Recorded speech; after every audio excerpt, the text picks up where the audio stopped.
Good evening. Welcome to the Town of Auburn Planning Board meeting of Tuesday, November 28th, 2017, now called to order at approximately 7 p.m. This meeting is being recorded and broadcasted live by Local Access Programming. Is there anyone here in the audience tonight that is recording tonight's meeting?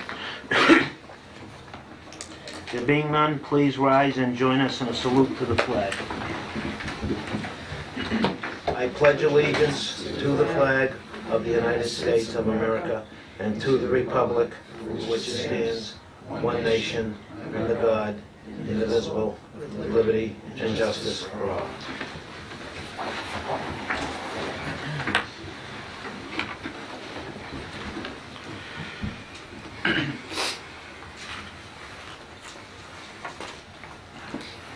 At this time, I would like to remind the audience, applicants, town administration, and each of the planning board members to please refrain from asking questions in regards to all matters discussed this evening without first being granted my consent. The first item on our agenda this evening is presentation by Jeffrey Bagg, Principal Planner, CMRPC. It's the review of Drury Square Village District zoning bylaws. Hello. Hi. How are you? Good, how are you? Thanks for having me again. My name is Jeff Bagg. I'm a principal planner at Central Mass Regional Planning Commission, and thank you. And last time I was here was actually in August. Can you use this? Sure. So, oh boy. I am hoping that tonight is more to serve as an update. We're working off of a relatively small DLTA grant to keep a process going with Auburn for the Drury Square area and considering some village center zoning. We are set to sort of cap this section off at the end of December, early January with some kind of report that we'll provide to the planning board, which will capture some of the things that I've done personally and the previous planner in our office had been working on the planning board for a little while. And the good news is that the Executive Office of Environmental Affairs released funding this year for planning technical assistance outside of the normal DLTA funds. So we've applied to work with Auburn and a couple other towns to continue with this project. And some of the grant funding requirements are that one of the levels of success is measured by getting zoning onto a warrant for town meeting. And the beauty of this funding is that it runs through 2 fiscal years, so it actually allows enough time to engage the public, do a process, set up language that would go on a warrant, and get to town meeting. And they don't look for necessarily the outcome of the vote at town meeting, but that is a requirement of the grant. So we're hoping to hear back from the EEA, they said in early January. So that would give us a pretty significant amount of money solely for Auburn to take all the work that's already been done, most likely hold a stakeholder workshop. So a lot of this rezoning would involve property owners, and we want to get them involved with this next round, and so that's really important. So we hope that that funding comes through and that would carry us to the next stage. So this is more foundational work. So the funding is to assist the property owners and the town to do the work to rezone? Yep, specifically it'd be for the town. It'd be for our office to work with the town to take what you already have and get it ready for a town meeting. And that's exciting. It's daunting. It's a lot. There's a lot involved in getting it to town meeting, but that's what we're prepared to do. That's a lot of what this round of the work has been focused on. Our office is going to have a model bylaw, so there's previously been some model language, and what we're really trying to do is help people visualize what some of this means. And so I have some slides that I'll show you tonight. It won't take too long, but that's really one of my goals, is to help sort of your ordinary resident understand what is village center zoning, why would we want to do it, and what could it possibly look like. So one of the exciting things that we brought into the mix is using some aerial photography. So we're working with a drone operator out of West Boylston who's been working on a bunch of projects with us. So I've got some images that when you get up a couple hundred feet and are able to look down, that helps a lot of people get oriented and see certain things. So I'll go through that. All of this also is a stepping off point from the vision and design exercise that the town did with Harriman Associates last February. And then there's been some language prepared in February 2015. So there's a lot of pieces of the puzzle in place and hoping to move it forward come spring. So I'm going to go through this. I think we discussed last time that we pulled in the focus, the study area a little bit to really, we're including the school, the library, and the fire department, as you'll see in a later slide, as this civic area, civic core, with a real focus on the existing business corridor along Auburn Street. As all of you know, the area is local business for the current zoning, and so there's definitely some limitations there, and there's some possibilities that we want to try to open up through creating a village center zoning. Again, a lot of this is background. I know a lot of you are aware of this, but a lot of this is going to be focused on educating some of the residents. So this is more of a conceptual map of where we have the civic uses, so those that are the public uses, the library and school. And then what we're focused on right now is some kind of village center business district on both sides of Auburn Street that will help focus some of the newer uses 5, 10, 15 years down the road. What we've been doing is doing some photo inventory of the existing structures. The boxes will get filled in with information about some of the architectural types, which will help set up some of the design guidelines that you would have in the future. So we've done that for the core area. And for the purposes of this round, we picked a property sort of at random, and this is all conceptual ideas at this point, but it's the property that contains Subway and a couple other uses. It's a one-story commercial structure. So what we're starting to do is just take the next step in from what Harriman Associates did. Is they also identified this property as a possibility for mixed use in the future. So what we're looking at here is the possibility of the site being reworked to contain 3 buildings. Ideally, they would be mixed use with pedestrian access from the street, landscaping, parking in the middle, and then having access to a second building. And so we've been working with a person, one of my colleagues in our office has some experience working in urban architecture and things like that, and so we're trying to get into this visualizing what these buildings would look like. So if you're ready, actually I'll skip to it because it's really fun to look at. What we're trying to get at is going from an existing condition scenario. So this is the property, it's a car wash, most of you are probably familiar with this.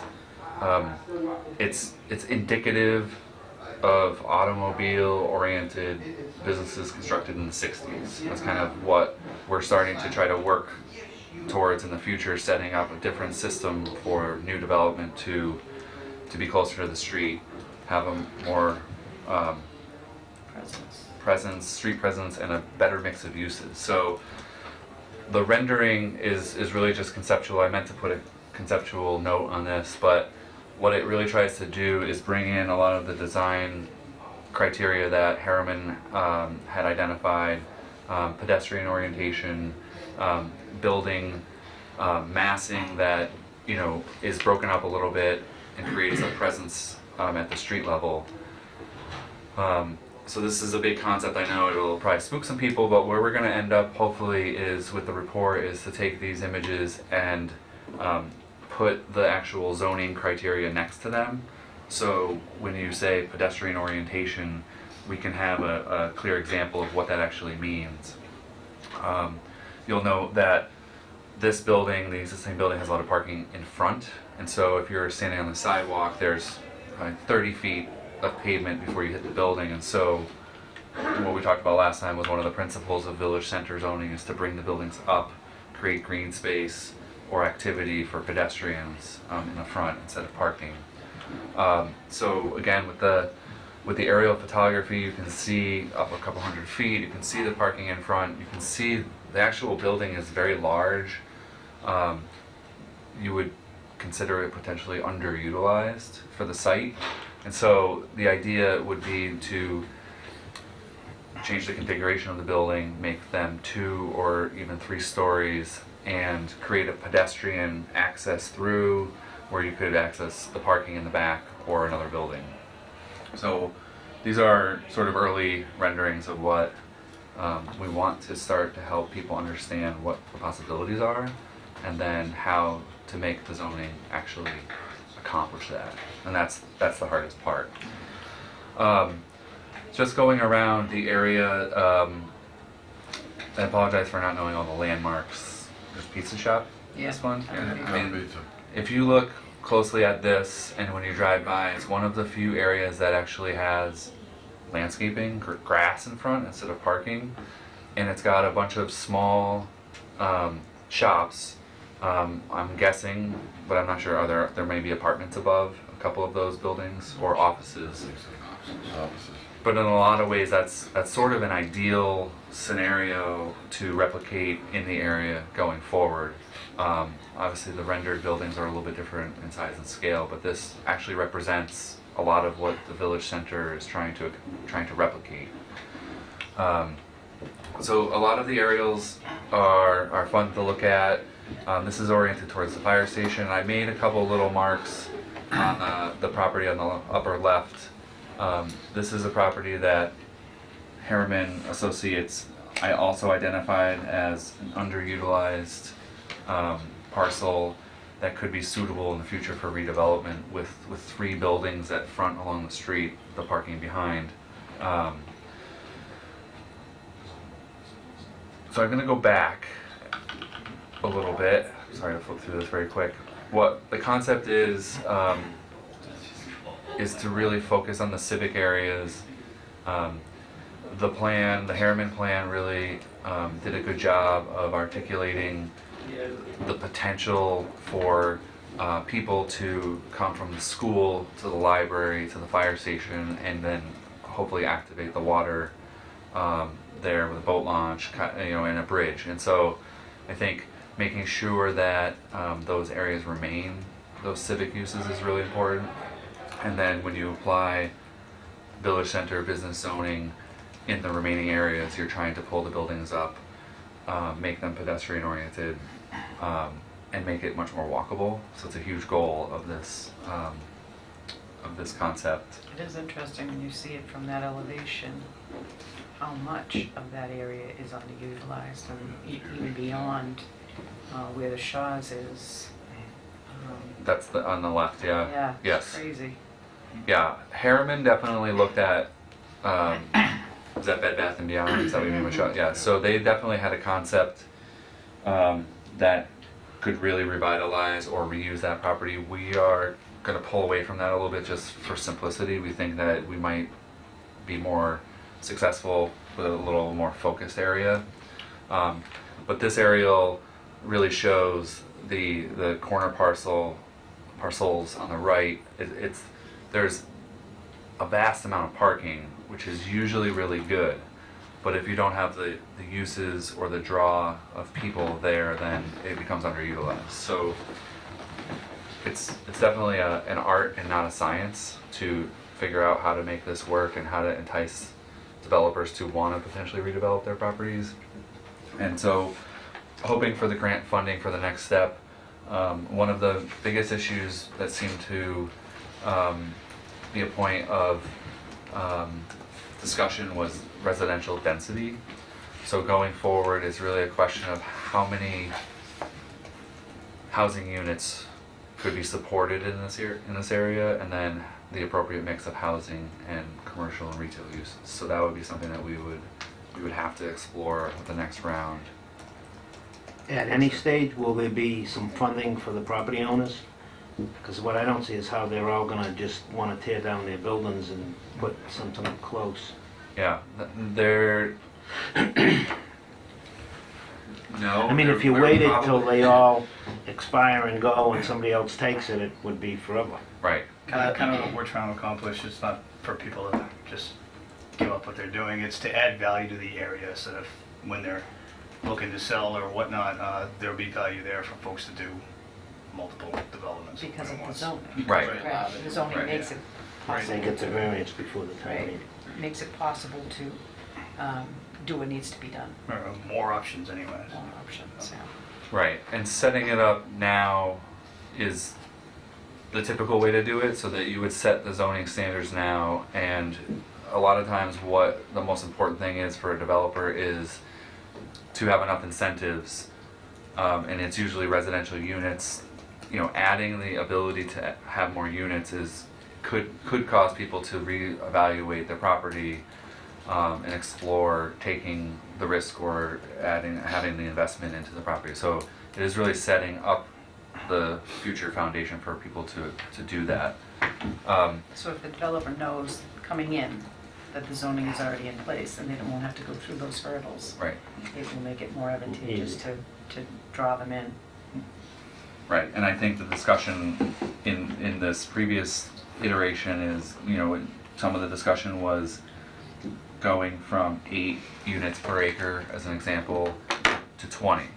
So somewhere between 8 and 20, there's a spot where a developer would be able to make a profit on, you know, taking buildings down and constructing a new building, and that's the incentive that we're trying to look at. Obviously, it's always balanced against making sure that it's fitting the character, that there's design standards, and that's what all of this works towards putting together. So I had a quick discussion with Matt about the mixed-use development overlay.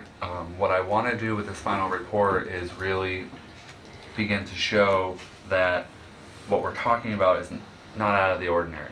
And some of the existing zoning already does this, but this overlay, for example, doesn't have all the pieces of the puzzle with it to apply to the area. So I want to try to look at some of the standards here with setbacks and height, and be able to show that what we're talking about is not substantially different than is already in other parts of the zoning bylaw.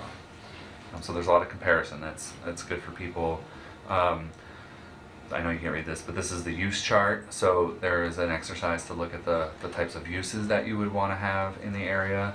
And I would say that generally it's automotive related businesses that usually get prohibited, or, you know, we don't require someone to remove their existing business, but you want to set the stage for new development to be not so automobile oriented. So think gas station, think automobile repair shops. There are plenty of other areas that those are accepted uses.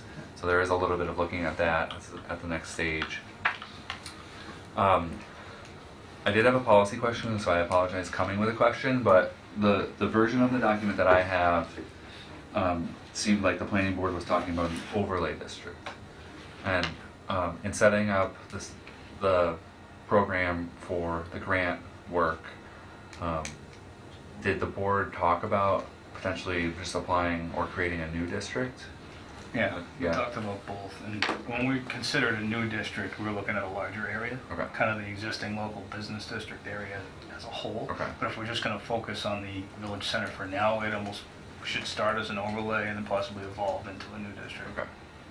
So I'll keep with that pattern then. I think there's different pros and cons to each. So as long as I'll keep with that, I just had to ask that program question. And so I'll skip all this, but no, I won't actually. So we talked about mixed-use buildings and multiple buildings per lot, multifamily residential buildings. There is definitely consideration for conversion of existing buildings to new uses. So all of this works with the existing building. If an owner wants to change uses, you want to allow that. But it's where there are substantial changes. If the owner's talking about demolishing the building, then they're going to apply the new standards where signs and landscaping and parking would come into play. We're trying to encourage the adaptive reuse, but also provide site building standards for new buildings. Like I said, what I was trying to say is allow for uses to be carefully tailored to fit the district and allow for moderately dense new housing with design standards. So we're comparing the existing zoning to the model. A couple of the images are really useful, and the goal would be to provide these to the town at the end of this round so that you could use them for any purpose that you wish. I think if there was, so this is a good view of the pond. The mall is a factor. We're not considering it at the moment, but I think the Harriman report found some potential for parking to be accessible to people who, if the pond were activated with recreational uses, then they could be a partner. Obviously the mall is a big entity, so we are going to shy away from that. This is the view looking south. Thank you. So we hope to do a little bit more with these in the next round to help people understand where they are and what's possible. Yes. So, there's an area right here. It's actually town-owned property. I didn't know this until we had that study done a year ago. Thought it was part of this multiple business use over here and part of the fire station, but this could be something we consider as possible municipal parking lot Right. for the kayak or boat launch, or something just for recreational use of the pond. But the pond would need its own work. You saw that overhead one. Once you get that drawn up higher, you can really see the murkiness of that pond, and it would need a complete cleanup in its own right. So, aware of those things, but that's a one opportunity that we found where you could get some municipal parking. Yes. And that would help with any newer uses across the street and on the side. Yeah. Road crossings are a little challenging for pedestrians, but I will say that most towns don't have a parking lot that they own and can control, and so that is a huge asset that you have for whatever happens in the future. To have a municipal parking lot in a village center is critical, because it allows you to then potentially reduce the parking required in other areas and allow sort of a concentrated area to park. More traffic calming, pedestrian friendly, town center. Yes, and I think as Matt alluded to it, I forget the year, but there is a transportation improvement project Yeah. in the works. Yeah. Do you have an approximate? I do. So, Are we on the tip? yeah, we are for 2021. So it's a little ways out, but that's an improvement of Auburn Street from the on-ramp at 290 to the Central Street intersection. And that's why it's in the shape that it is, so we want to use state funds to improve it. We added some pedestrian-friendly pieces to that as part of the TIP project, and we want to see if we can include that municipal lot as part of it in some way, shape, or form. But the timeline works out well here, because if we're working on our design guidelines now for the next couple of years, get them implemented as a warrant at a town meeting, you could have these guidelines and ordinances set by the time you start construction on the street. And once that visually starts coming to fruition, people start identifying it as a more recognizable center, and then you have the guidelines in place. It's going to be very marketable. Great, so that's about all, I mean, that's an update. What I envision trying to do is package this stage up along with the work that Eric previously had done into a document that at least will operate by itself. But what I'm really hoping for is that it's actually just the jumping off point to continue with the grant. And so my hope working with Matt and the planning board is that all these materials and the effort will help to educate people and make it a little bit easier to bring to town meeting. And so I'm definitely coming from a past experience as a town planner working with town meetings, and I know that it's an uphill battle to get something through town meeting, but I think that oftentimes with planning or zoning, it's it's, if you put technical text in front of people, they have no idea how to make sense of it. So I'm really going on the visual representation of what these things could do for this area. I do want to make it known, though, to anyone that might be in the audience or watching on TV or sees this, that in no way will anyone that exists there now ever be thrown out if we do get a different zoning change. Absolutely. They will be existing non-conforming, but they'll remain. Yes. They're there forever if they want to be. Yes. That's right. And there continues to be options for them to still expand and change their business.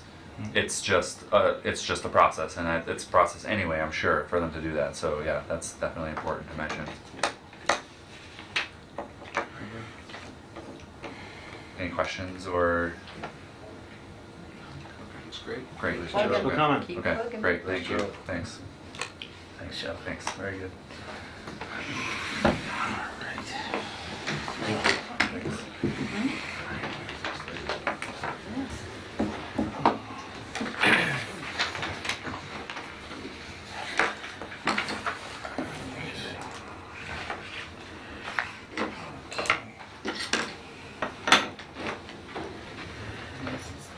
We have two A&R plans. First one is 13 Holstrom Court. Mr. Chairman, I don't know if anyone's here for, thank you. I don't know if anyone's here for that. I don't see the gentleman here. But this is a very straightforward A&R.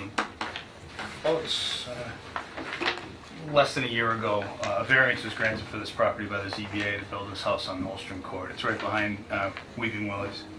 And it was constructed, but through the board's request when they came for site plan approval, although we did grant the waivers, our request was for them to submit an A&R to remove this parking easement that was still on the house's property.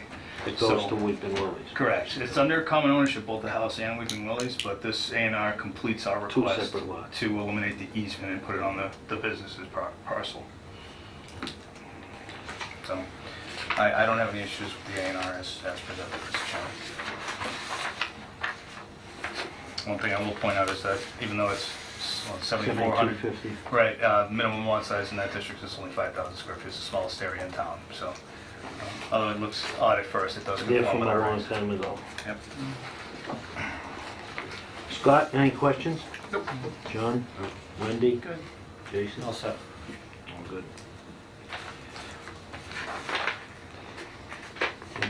So the motion to endorse. Have a motion? To endorse the 13 Holstrom Court A&R. Second. All those in favor? Aye. I think what we'll do, just in the interest of time, Mr. Chairman, is just sign the Mylar, and then at the end of the meeting, we'll do the paper copies.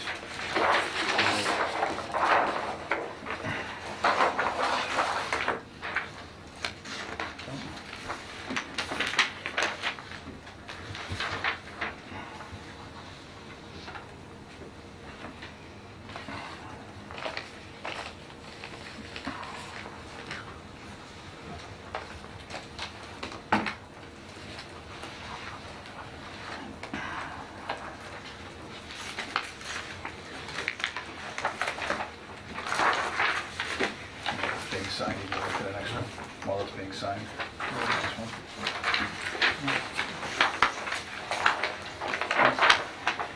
Second A&R plan is 33 to 35 Stone Street.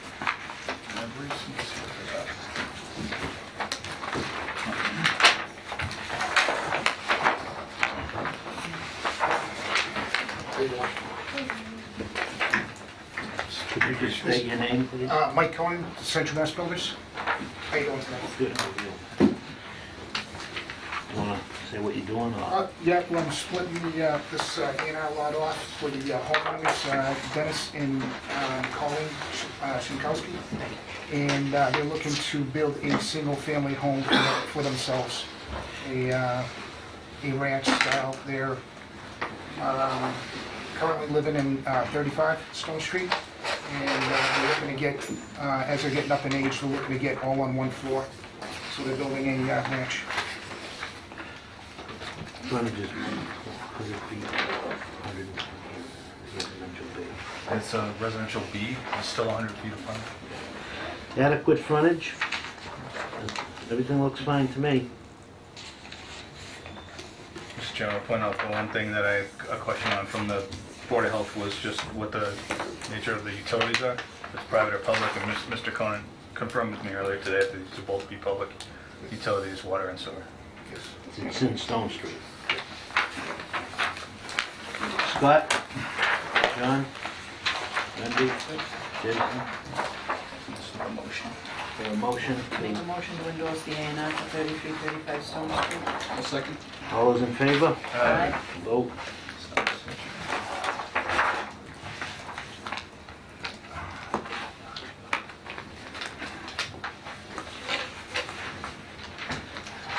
Thank you. No problem. I'll give you the Mylar. Oh, you take it? Okay.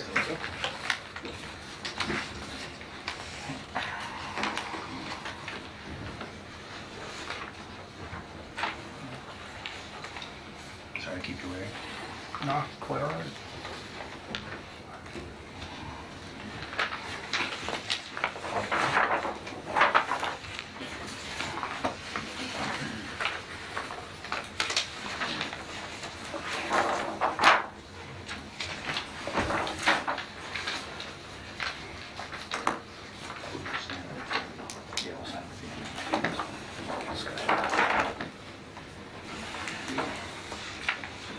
Next thing on the agenda, we have a discussion on 693 Southbridge Street. SPA waiver for a retail pharmacy.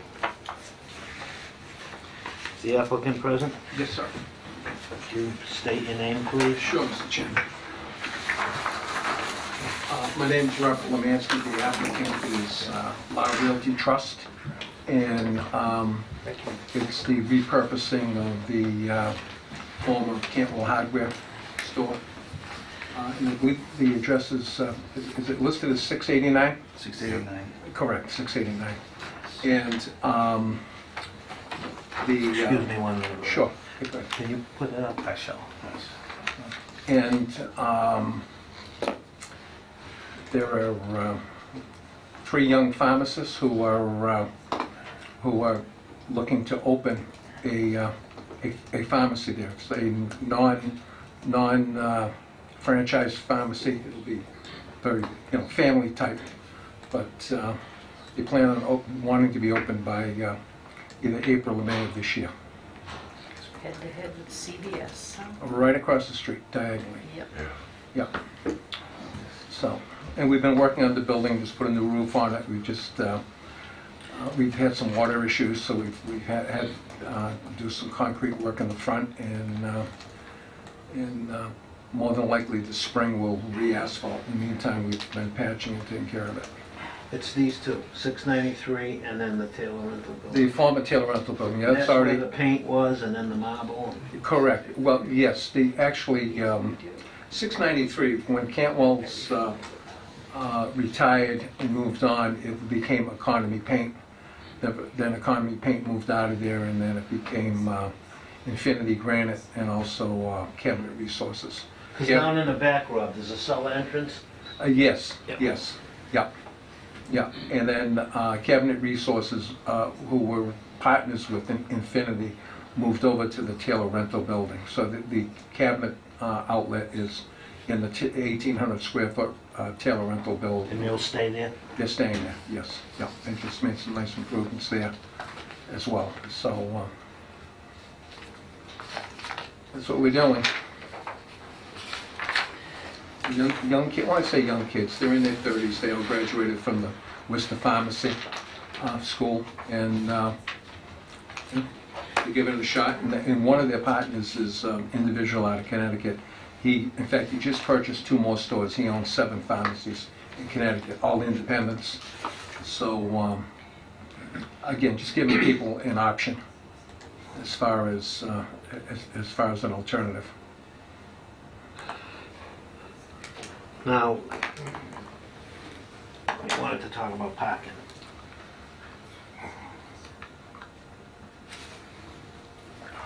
I'm just trying to get the square footage for both buildings, so I got... Sure. Right, that building's 100 by 50. I got 5,000 There's on there 5,000, the other one's 18.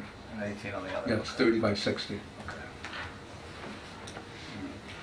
And we always wish we had more parking. the neighbor of being Cabinet Resources is, it's a father and his two daughters that operate that. And they have parking both on the west side of their building as well as the front. And the way that we've set the lease up, the parking, those 3 spots that are on the east side of that 1,800 square foot building, those are dedicated towards the 689. There's parking in front for 689, and then also there's diagonal parking for 689 as you go down to the lower back area. Now, Rob, wasn't that asphalted at one time all down in the back? It is or a good asphalted, portion yes, of it, yes. Yeah, it is where asphalted. employees could park and stuff? No, correct, yeah. And up in the front, how many parking spaces is there? I think there's either 7 or 8, and then it depends on how the configuration goes. Because I know when Economy Paint was there, they had some spaces that were, you can faintly see them. They had some spaces that were in front of the building going out towards Route 12, which doesn't make sense for the flow. You're better off having the parking on diagonal coming down. Now, parcel to 635 or 685, is that owned by the package store? Yes, that's Mr. Freitas who's owned that property for... Because it was a separate piece for a while with the guy that, when the trailer was... Yes, I'm trying to think of the fellow's name. He had that little lunch cart there, which he never opened. Jack McTighe, thank you. So I just need a little head start and I'm all set. Jack McTighe, yeah.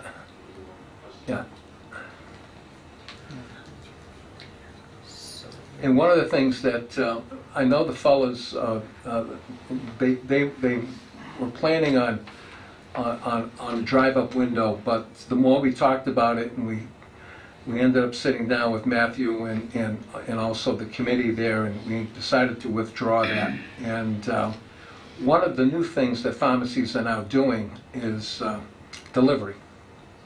So they're doing more and more of that, because it's kind of tough. Even, I look at my own children with grandchildren, and if the wife needs to go to the pharmacy and she's got 2 or 3 kids, if you don't have a drive-up window, you got to park the vehicle, get everybody out, go into the pharmacy, wait in line, and then come back out. And it's a lot easier to say than to do, and it's a tough task. So that's what these young people are trying to do, is they're going to offer quite a few more services and also try to be more hands-on when people have questions as far as the drugs that they're taking and if there's conflicts and things like that. And that's what they want to do. Because a couple of them work right now. One works for CVS and the other 2 work for Rite Aid. So they know what they're getting into. Matt, any other questions or anything? Yeah, I mean, it's my whole focus is just parking here. I mean, it's a pre-existing site, it's been there as existing as is. Once they eliminated the drive-through contention, that really took away the special permit component that we originally thought. So the drive-through had its own concerns. So if in fact that were to ever happen in the future, there is a special permit mechanism, they'd have to come back to the planning board anyways. Well, if you got 6 or 7, excuse me, on the front, you got the 3 on the east side of the Taylor building. Right. And then Employees park in the back. the diagonal going down, I think there's another 7 there. Can you get them, the diagonals going back, and still have an adequate, Passage, yes, there is. So, Mr. Chairman, my counts, I have 13 on the, okay, so just for clarity's sake, even though this building says 693, this is actually 693. So, Right. this one here, the 1,800 square foot building would require 10 spaces plus 1 per employee on the largest shift, but they have 13 there anyways. Right. Plus one of them that may or may not be a parking spot, but I can't tell. So that seems to meet the minimum requirement. The 5,000 square foot building actually has 2 tenants. One of them's already there. It's a gym, right? It's a gym, which again, their peak times are early in the morning. Saturdays are between 10 and 12, and then they have a few clients in the afternoon. Okay. So I mean, the building as a whole, the 5,000 square feet is probably a combination of both businesses. Yeah. Okay. So at 5,000, with the minimum parking requirement is 27 spaces. we have 27.7 plus one employee on the large lift, but I'm seeing 14 here, but that doesn't account for the large area in the back. So, Rob, is any of that treat area able to be made into more parking, Oh, or does that actually- get wet? No, it doesn't get wet. In fact, if you were to include the back area, there's at least 12 other spots down there. In other words, as you see the tree area, which right behind that building there, Matt, Yeah, and then right it's behind tree to the left.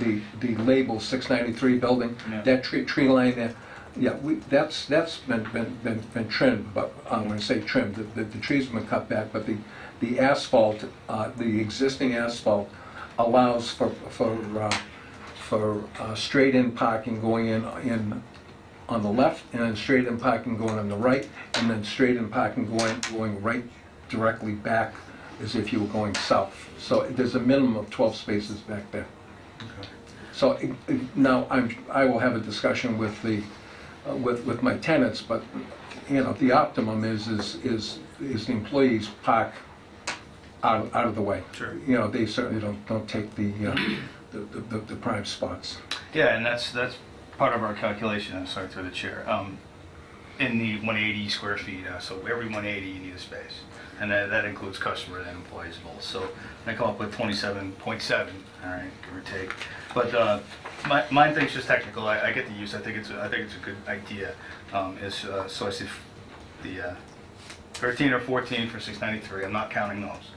But 5,000, I only see 14. If we were to show the additional 13, but that doesn't include number of employees on the largest shift, I assume there'd be 2 at the pharmacy with the 2 gentlemen, Yeah, at least and, 2, and yeah. maybe 2 at the gym. So you'd be looking at trying to add at least 17 more spots in that back parking lot. And he's But got 12, he's got 13 out in front, and on the side, yeah, 12, I got 12 14. in the back, One, so two, we're 25. 6. You want, Yeah, and 8 in the front, 8 on the side, so.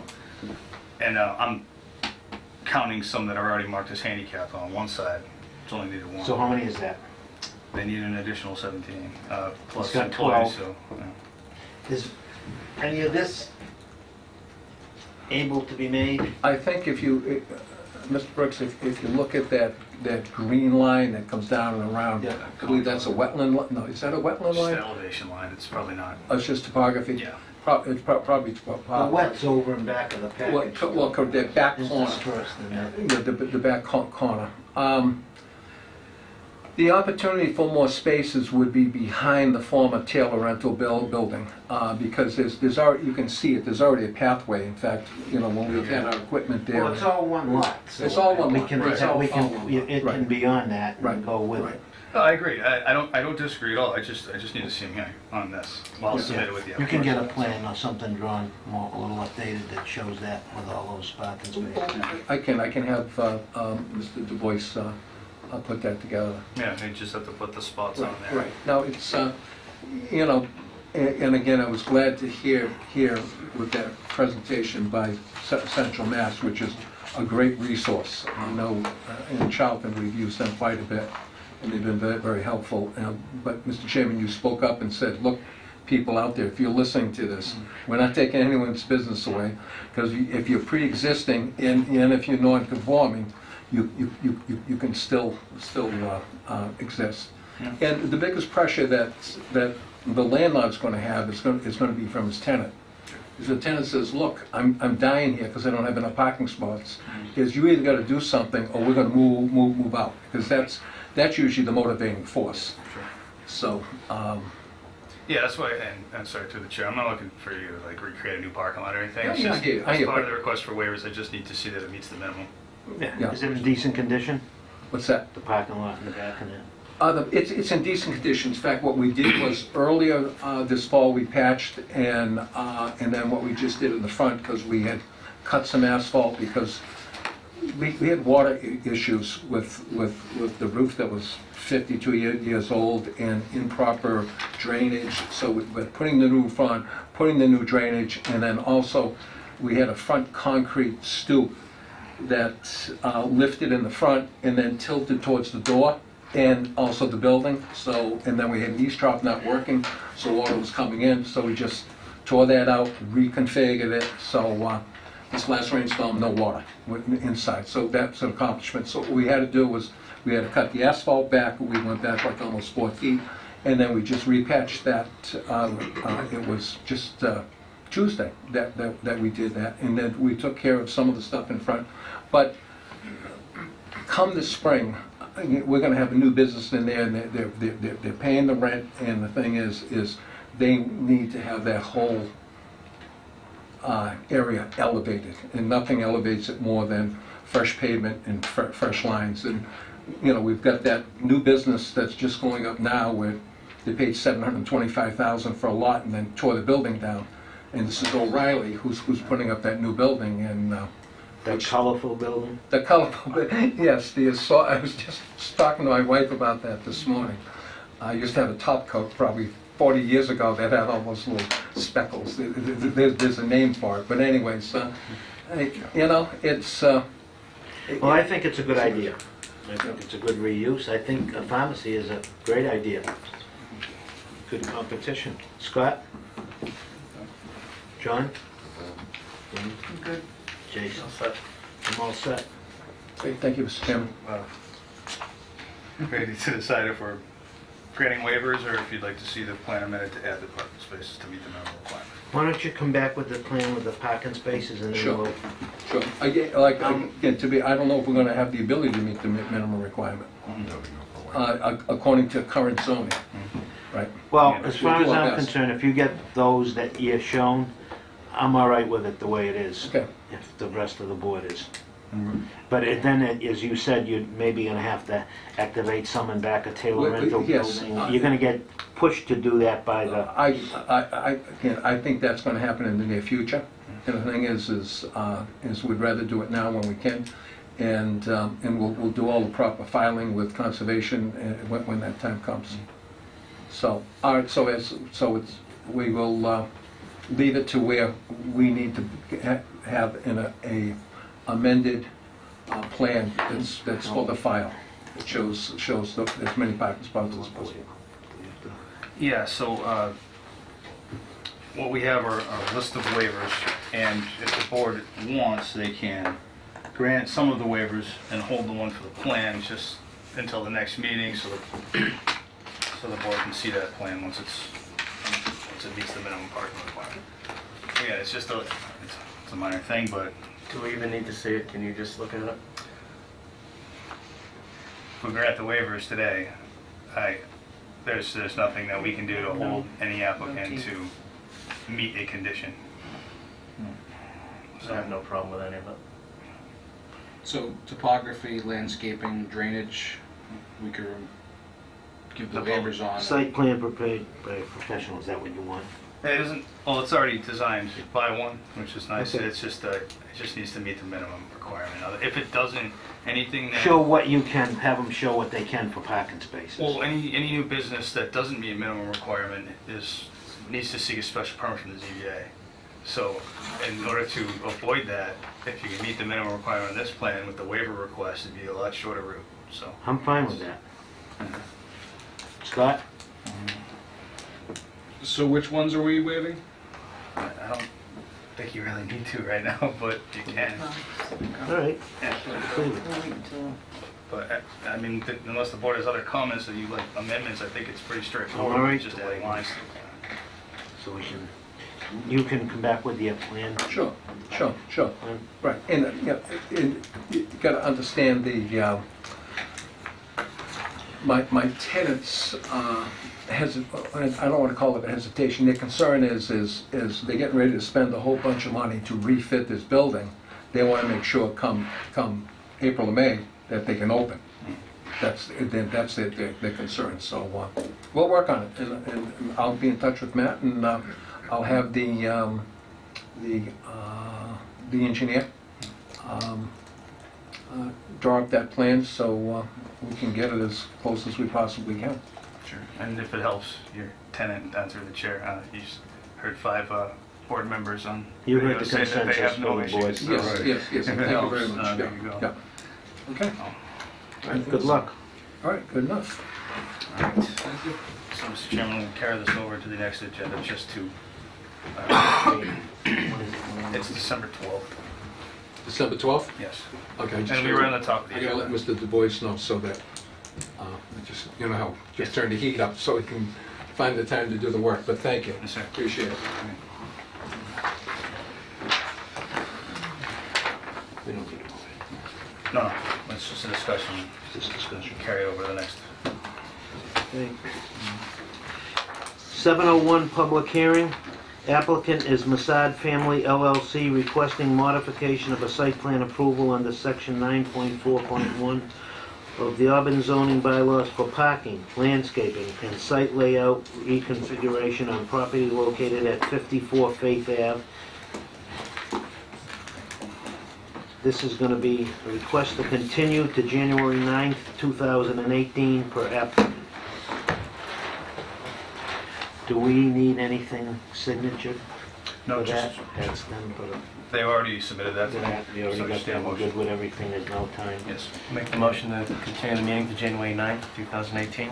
I'll second it. All those in favor? Aye. It is a vote.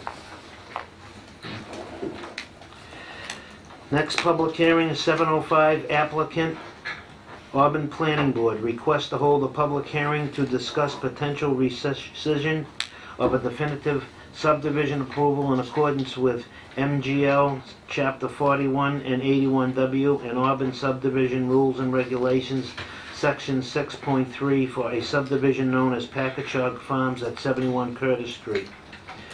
There's a request to continue this to January 9th, 2018 by the Planning Board.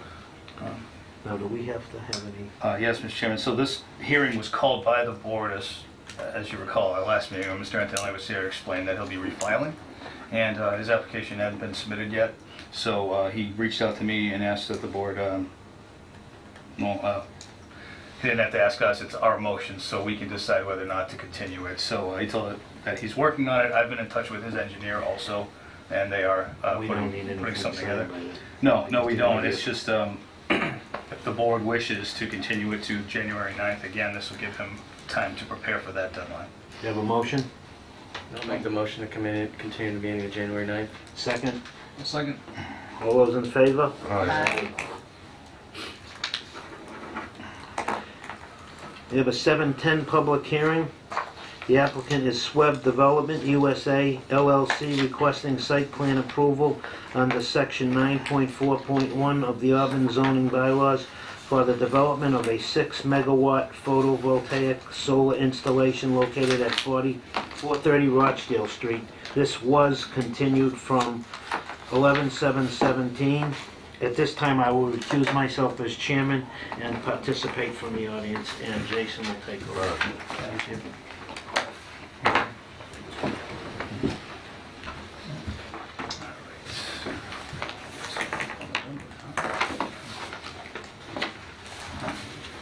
Is the applicant here? Come on up, introduce yourself, and give us a little background, please.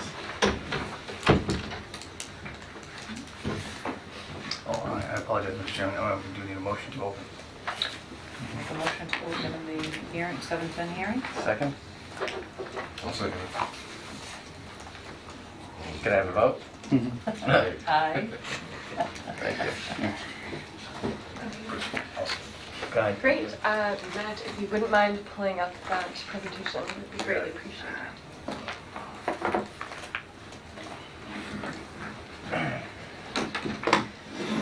Fantastic. Thank you. Hello, everyone. Aye. My name is Sarah Rosenblatt, and I am a project coordinator with Sweb Development. And with me, I have Ryan Green from Weston and Sampson. He is our engineer on the project. So today we're here to present the project, and the reason that we're here just to present is because we're still waiting to hear back from the zoning board. We got a continuance in our last meeting, but because we are already scheduled for this meeting, and due to the timelines of when we submit notice to when we have to present, this was the last meeting before we would need to continue and then resubmit a whole new mailing list and stuff like that. So we were going to present to you tonight and wait again to hear back from the zoning board, then continue on with you as well. So to introduce you to the project,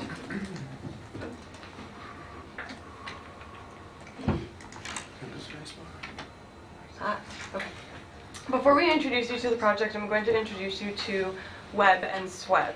So SWEB Development is the company that is working on this project, and SWEB is the North American arm of WEB, which is generally a wind energy focused company, but in the past 10 years has switched its resources over to solar, and now focuses just as much on solar as it does on wind.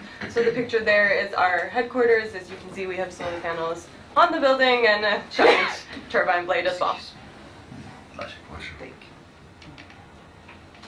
So jumping into the site itself, this is the parcel of interest, and as you can see, it follows along Rochdale there and then up into High Street, where there is the abutter Julie Curran and David Kleeman. They have those two parcels in between. This is owned currently by SDC Realty. We have an option to purchase with them. Once we get through our permitting, we will execute that option and purchase the parcel. So this is an outline of what the site will look like, and this is still preliminary as we work through our permitting process with both the zoning and the planning boards. This is subject to change, but as of right now, it's a just under 6 megawatt DC, 5 megawatt AC project, approximately 5.8 DC and 4.8 respectively AC. So with that in mind, as you can see here, we have an access road that runs up High Street, where it curves off there, up into the middle of those modules, and then up to the top where we have a hammerhead. So that hammerhead was designed based on feedback that we got from the meetings that we had with the fire chief and things like that. It is wide enough to make sure that a large fire truck can get in, turn around at the top with access and space, and make sure that it can get out as well. Around the entirety of the project, there is also going to be a fence. So the fence has to follow standard national electric codes, which means that it's either going to be 6 feet with barbed wire or a 7-foot straight. Now what we do in this instance is we'll raise it up a little bit, normally about 6 inches, so that critters such as squirrels, rabbits, things like that can make sure that they can get through, but it will prohibit anything larger than about a raccoon size from getting in underneath. So these are questions that were raised throughout our permitting process so far, and we are always happy to address more questions as we go along, so please feel free. So the first thing here to notice is transport and logistics. You know, there's a lot of modules coming to the site. People have questions. How are they going to get there? When are they going to arrive? How long is this going to take? So these are going to basically break that down. So essentially, we'll have 53 trucks total. And I mean total as in the entire time of construction. I don't mean 53 trucks in a day. That's a lot. So what we're going to do is have 28 trucks that will have all of our modules, and they won't all be arriving on the same day. They'll be arriving over a span of a couple of weeks. As we build, we'll put in the modules, make sure that the area is clear. Another truck will come, deliver the next set of modules, and so on and so forth.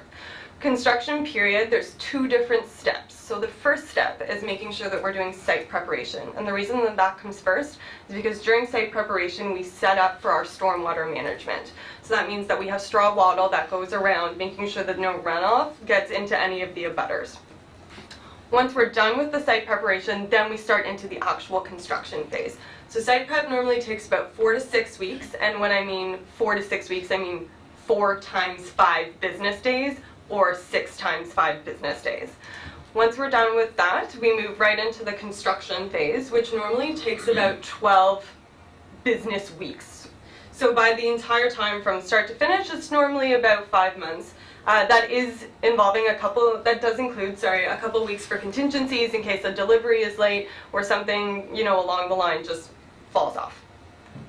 So with that in mind, we also noted that our transport hours for the modules will only be between 10 to 2, and we do realize this is because there's a lot of traffic-heavy routes around Auburn, and we want to make sure that we're having the most minimal impact. We also chose a route that avoids school zones and the West Street, Rochdale Street intersection, which I'm sure if any of you go through there, it's a bit of a doozy.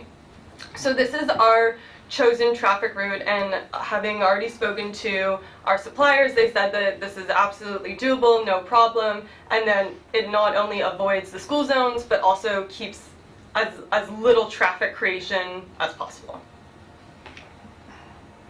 So another question that we had was noise, and this was a question that was raised by a couple of the abutters.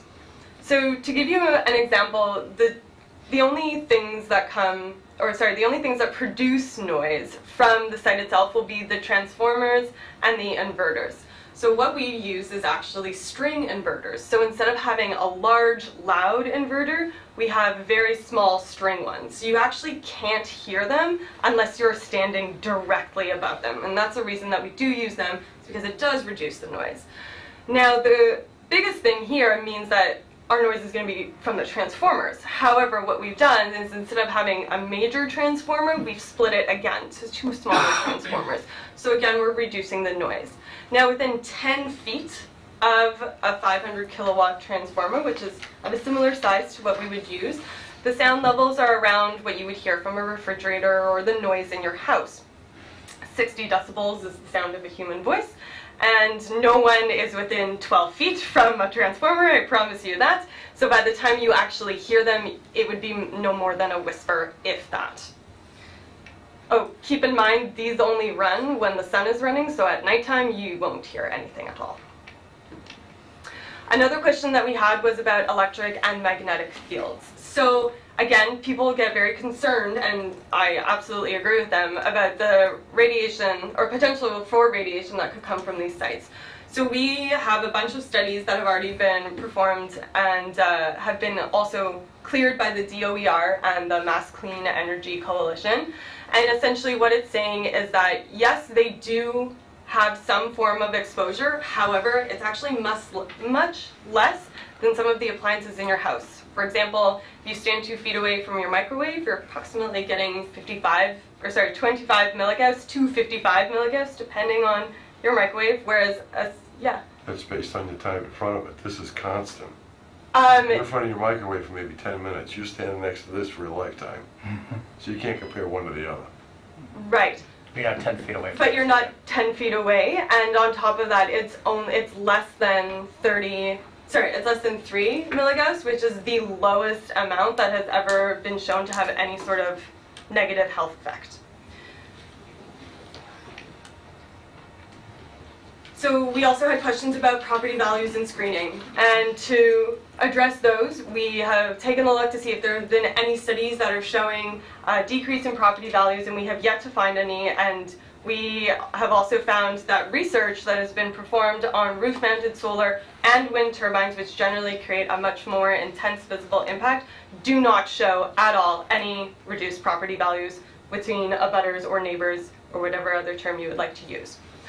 As well, because we understand that, visibility of the project is a very important factor for a lot of abutters. We are going to screen wherever we can, normally using arbor vitae trees, but we are also able to use anything that's a native species to the area as well.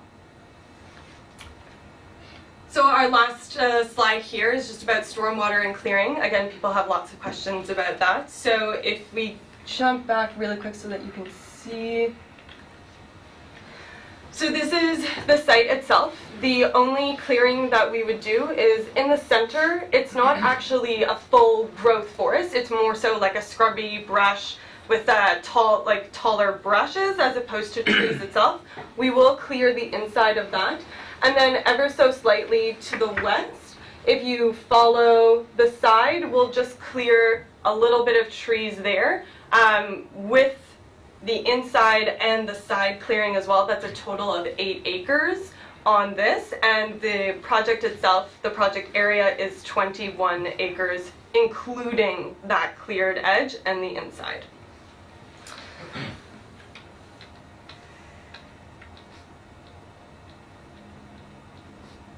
Now, in terms of topology and runoff, we've had a complete stormwater runoff study done, and we do understand that we are on a topology that is not absolutely flat, but does actually have an undulating terrain, which, of course, leads to stormwater runoff. So what we have done here is we've done studies from the north, the west, east, and south, checking every direction of which way the stormwater would run, and we have found that through our study, and I'm sure, Ryan, you can elaborate a little bit more on this, we haven't seen any increase in runoff, and anything that has been increased will be mitigated by the stormwater straw wattle and other effects other implants that we will put into the site when we're doing our site preparation phase. So there actually will be no increase to the runoff. Yeah, that's just about it. And so those are all the prepared slides that we have, but I'm absolutely open to any questions that you have about the project or timelines or anything at all. Can you go back to the slide that shows just the red line, the entire Sure. area?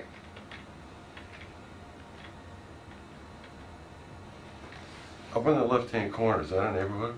Yes. And you're gonna be right on top of them, correct? No, Brian's way. it's Lester's construction. Yeah, this one right there. And that's Lester, right? Yeah, that's the Yep, other town. that's, yep. That total parcel in red is 21 acres.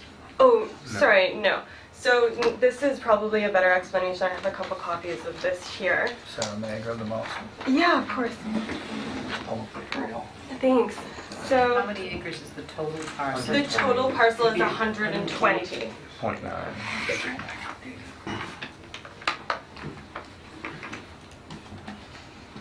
And 8 acres cleared. Yes. What's there now? There's no growth, it looks like dirt. That's a field. So it's a, yeah. Yeah. It's a hay field right now with the shrubbery that has grown in naturally. And the current user, which is SDC Realty, they allow a farmer to come up, they said sporadically at best, and when I pushed on what does sporadically mean, they say sometimes once a year to take the hay, but other than that, there's nothing happening in the parcel. And your roadway that goes up between all the panels, how wide is that? It's, They're 18 or 20 feet. Either one works. Yeah. 20 foot. 20 foot. What's the lifespan of the panels? So what we would do is we would have an agreement with National Grid for 20 years, but the lifespan of these panels can last up to 40, and our warranty lasts longer than the 20 years as well, so they are expected to last longer than our agreement because we assume that they will re-agree at the end of the term. Anyone else? and the reason out of the total area of 120.9 acres that you chose that particular area is because it would be less amount of clearing that would have to be done, correct? That's correct. And so how does that affect the surrounding neighbors?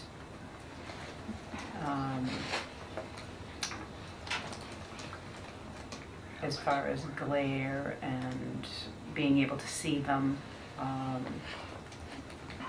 Yeah. How does that affect that? Sure, great question. So we have 3 abutters who have visuals of the site. The first is to the south. The Barocas family, them. They would have a view from the south looking north. Then we would also have, oh sorry, did you want to ask a question? No. Oh, no. Then we also have Julie Curran and David Kleeman who are, yes, thanks Matt, just On in there. High Street. From High Street, and then we also have Mr. Brooks as well, who is just on the other Across the side. street. That's correct. So what we would do in this case is on that southern ridge, we are intending to screen the project there so that the Barocas family would not actually have any, or would limit their view as much as possible. We would do the same thing running up along the parcel boundary with Julie Curran and David Kleeman just there on High Street. And now what we're doing is we actually I was out today with Mr. Brooks, and we took photos to make sure that we're producing photo renderings and glare studies from his elevation to see if we should be changing the orientation of our modules, because right now they face directly south. They could be facing west, they could be facing southwest, whatever we can do to mitigate any sort of glare. Ryan and his team at Weston and Sampson is going to be producing a full glare study for us, which takes into account where the angle of the sun is at all times of the year versus the reflection of the panels and what angle they're at as well. So they'll be doing that for us, and we'll also be producing photo renderings from where Mr. Brooks is to get a really good sense of his visuals as well. Because there's ample opportunity on that parcel to shift it, you know, more north or west if necessary, in order to eliminate that kind of, the abutters having to look at that constantly. The parcel's absolutely large enough to do that if necessary. So you're leasing or buying? We'll be purchasing. So Matt? Hold on, Matt. it's just this one field, there's no plans for expansion down the road, you wind up taking the whole 100 and some odd acres. No, we can't. So what happens is once we set up our agreement with National Grid, we say we will be at this size. We cannot increase from that size because then we'll have to do an entire system impact study all over again. Once we're that size, we are locked in. That's it. Matt? Thanks, Mr. Chairman.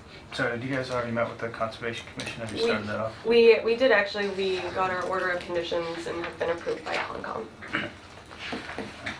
So that was like, has surrounding wetlands, but you guys don't have a ton of buffer zone work, I don't believe, if any?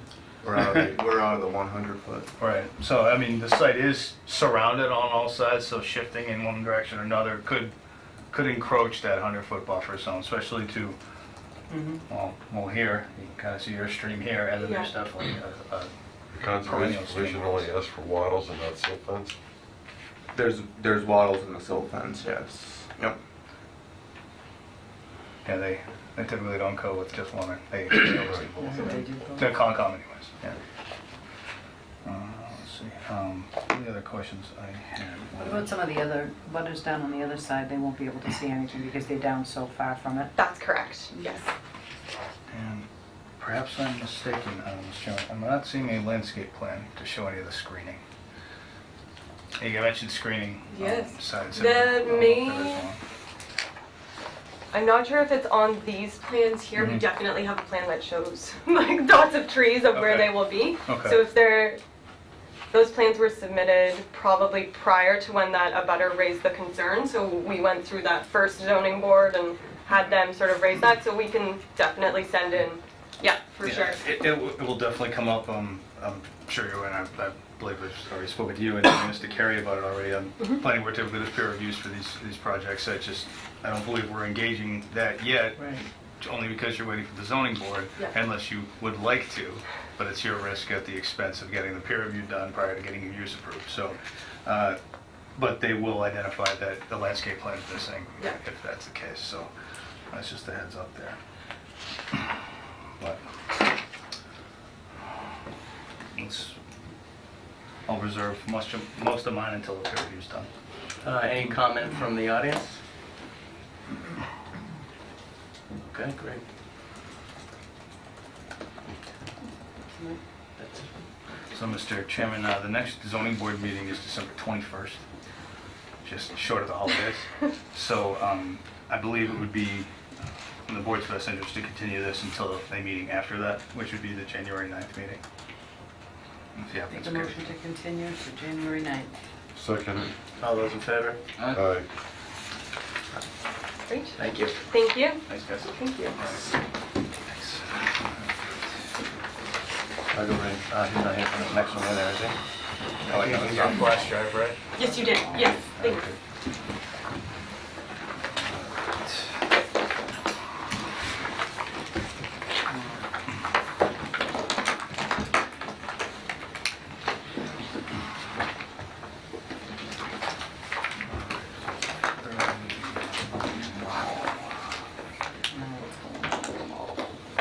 The generator plan didn't move. Next public hearing is at 7:15.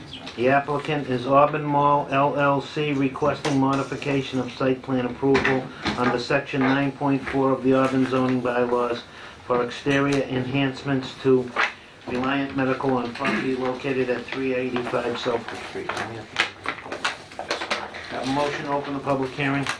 Make the motion to open the hearing? I'll second it. All those in favor? Aye. Good evening, Mr. Chairman, members of the board. Todd Broder from Fletcher Tilton here on behalf of Reliant Medical Group. Reliant's going to operate the medical center use in the Auburn Mall, which we've been talking to you about for a little bit of time now. We have site plan approval on the site, but these few changes are exterior, and I think our language kind of reads exterior changes should be brought back to you for modification for site plan, so we're here to do that tonight. Not sure which visuals Matt has for you, so I have a board in front of me in case we don't have something. I've got the plan set, Mr. Broder, and I also have just the aerial, which I'll pull up first. Okay. So three main areas of change for you. One is in the rear of the building. There's a transformer pad out there that's old that needs to be replaced. There's going to be, take up the pad, put a new one down, new transformer to service the medical use. That's pretty straightforward. We will lose 2 or 3 parking spaces back there, but as you may recall, we've got a special permit which reduces the parking requirement. We set ourselves a little bit of a buffer when we did that, so losing those spaces is still within the threshold allowed under the special permit. So we're still parking compliant as far as the special permit goes. I agree. So that's a pretty straightforward replace of an old concrete pad back there. On the side of the building facing Auburn Street, that's going to be the main entrance to the medical center. Let me give you a better. Yeah, the old Macy's entrance. The old Macy's entrance. Yeah. Okay. Yeah, it is the old Macy's entrance, and this is sort of a rendering of, what it anticipates to look like. But the reason that we're really here to show you the modification is, as Reliant got into figuring out exactly how its space was going to lay out, they thought it made sense to give some sort of drop-off area. And that's the idea with that area. So it'll run in towards the building from where it is now. There's a pretty wide sidewalk and landscaping area there. It can accommodate about 3 or 4 cars pulling off there and doing drop-off. I think the feeling was people would do that anyway if you didn't provide them with the designated drop-off area. So let's try to provide it. There's still plenty of room there. We sat with DCG and the fire department and talked about, is there enough room for cars to get by? This allows cars to pull over and be entirely out of the driveway area, which is already a pretty wide space between where the existing parking is and where you would meet up with a sidewalk.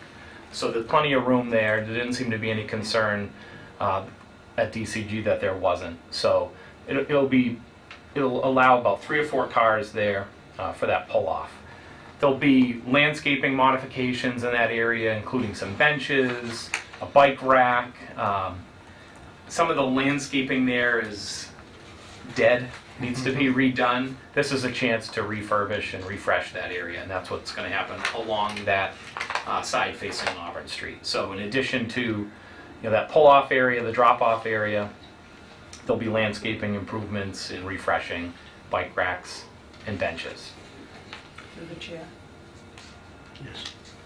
Is that going to be served by public transportation as well, besides paratransit vehicles? Will the bus be picking up or dropping off at that location? I don't know. I can ask Mike Gerhardt if he knows. With your permission, Mr. Chair? I'm Mike Gerhardt. I'm with White McCall Properties. We assist Reliant on their real estate work. Reliant's been actively talking to public transit about modifying public transit routes to best service the public. I can't say anything's been committed to at this point, but they're actively in conversations for all their new facilities to... With the Worcester Regional Transit Authority? Yeah, with Worcester Regional or WRTA. Yeah, because they're already serving them all. They're already serving them all, so I'm not sure if this would require any modifications to existing routes to better service the facility, but those conversations are ongoing between their operations folks and WRTA. So. Well, that area could certainly serve the paratransit vehicles, correct? It could. It's a pretty Really wide substantial. berth. Yeah, and this is an area that it's meant for that quick drop-off pickup. It's not meant for standing there, sitting there, you know, and there's parking pretty close by, so if That's going to happen. it will, but there are vigilant folks that work just inside the door there that are trained to shoo people away when necessary. But that's the reason to provide, you know, 3 or 4 spaces and not just one in that main entrance area. Which leads me to the other change, which is closer to the garage area where the other entrance to the mall is currently. This is going to be where the endoscopy suite is located, and the experience being a little unpleasant, the thought is to provide a patient pickup area there as well. But this will be solely servicing the endoscopy suite, this is the only way in and out of that suite. So this is not a main entrance to the facility. Those folks would have to be entering on the Auburn Street side. So this is 1 to 2 cars, you know, that's about it there. Same issue with as far as providing enough area for cars to pull in and safely be out of the driveway area. That's satisfied in this case as well. In this case, there will be some reworking, some bollards placed and landscaping in that front area as well. So there'll be some, you know, improvements there to sidewalk ramping. And that won't interfere in any way with the traffic that's moving in and out of the garage area and, great. Correct. So again, the thought is people would do this, and you know what happens at the mall right now with drop-off, and there's no designated area. It's not very impactful, but it's enough of a concern that we decided that this was the best thing to do, was give folks a designated area to pull off. So those are the areas that are, you know, looking to be modified here with your permission. On the back too for the generator, correct? Right, the 2 pull-off areas, the landscaping on the Auburn Street side and the front of the building here, and the pad area in the rear.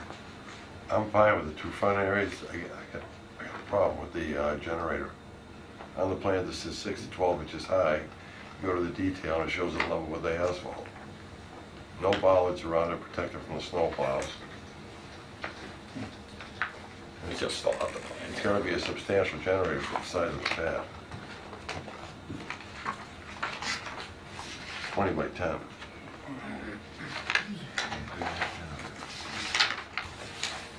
If you wanted to condition bollards be part of the design, final design, I'm sure that would be acceptable. Yeah. Not only that, but the pad should be above the pavement. Yeah. You don't want water up against the bottom of the generator. Raised pad would be fine. Right, so if you make it 12 inches thick, you show in your detail 1 row of rebar, but you don't say what size it is. If it's 6 inches high, 1 row is fine, it should be number 5. If it's 12 inches high, it should be 2 rows of number 5 to 12 each way. I think that there was still, and is still, some question about the size that's needed. As plans have progressed and they've tried to figure out what their usage is, that was my recollection of the conversation with the engineer when we talked about, you know, can we tell people what size the generator is? I think the answer was we don't know yet. This is just preparing the space. Right, but it's the size of the pad. You have a 6 by 20, and on the plan it says 6 to 12 inches high. Okay. I mean, that's above the pavement, so I'm figuring 6 to 12 inches thick, so 6 inches thick, it's going to be sitting on the surface, basically. If it's 12 inches thick, it'll be 6 above and 6 below, I'm assuming. I should never assume. I can tell you right now the pad is flush with the pavement or surrounding it. It shouldn't be. And that's, I don't think, as Mike said, I don't think that's an issue at all to, No, and to then really condition. bollards around it to protect it from the snow plows. I wrote this book down, raised pad above grade and install bollards to protect generator. Thank you, Matt. Yeah. That's all I had. Good ones. I put the ramp out front. They have the designated 2% ADA compliant with the nodes on it for, you know, so you can feel it. Good ideas. And those conditions are fine. Yep. Problem. Mr. Chairman, I just wanted to add, having Mr. Broder met with PCG, as he mentioned earlier, and at DCG did have a general favorable reception to this project. You also showed some, like a visual rendering of the entrances being closed off, kind of like a enclosed, close. So it's a large amount of doors now, but it would be like far less. Wouldn't be a main entrance. So Yeah, I'm not sure if that. visually, it's going to be, it's going to be a little different for folks to understand, but it's just not going to be that main entrance of the parking garage anymore. It's just the shifting it to the Auburn Street side, and I think it's really smart because that's got the visual impact from the roads and stuff. So.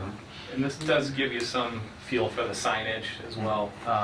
You know, we're actually got a meeting set up with Caleb to discuss the signage. It's going to be, there's sign blocks that Macy's used, and these signs are if anything, slightly smaller than what Macy's had.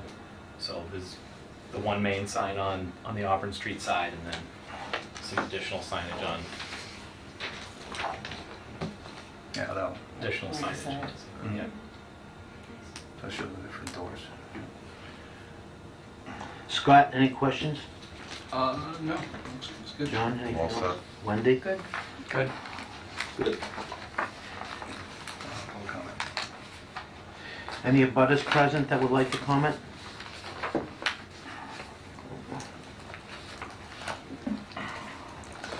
Motion to close, Mr. Chairman.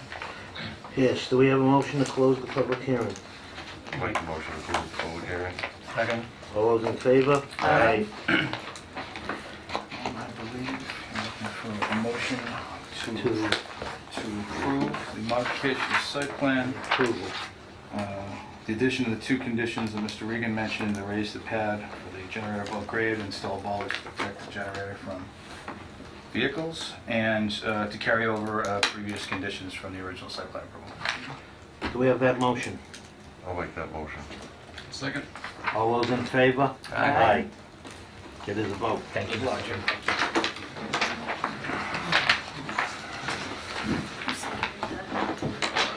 Motion, second. Right. Did you second that? I don't think so, no. The first one, you did. Yes. Yeah, the first one. First one. Wendy's Second. second one. You second, okay. Thank you. All right, one more.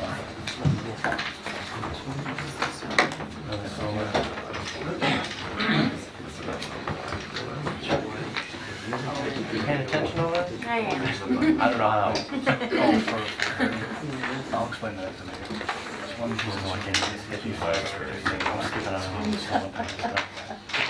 Yeah.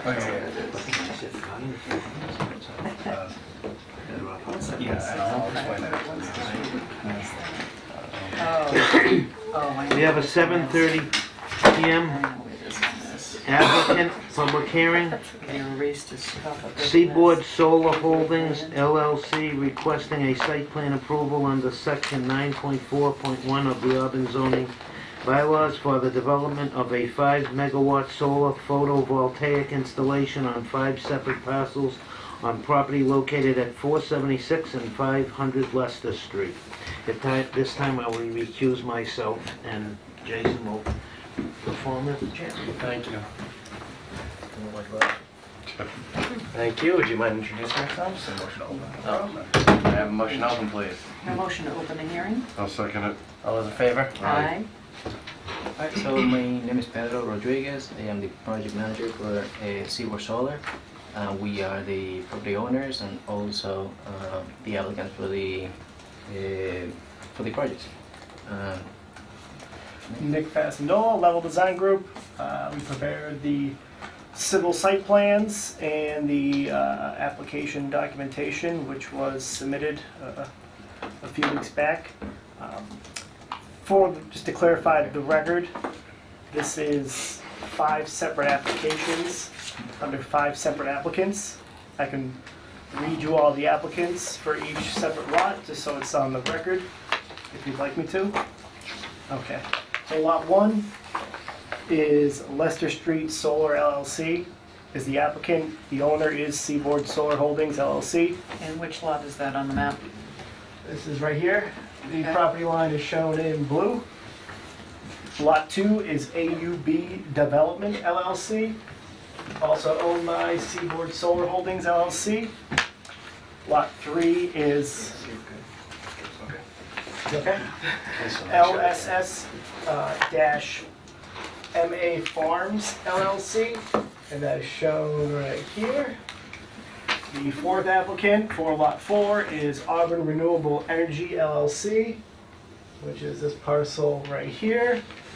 And the fifth is MA Solar Development LLC, and it's back here.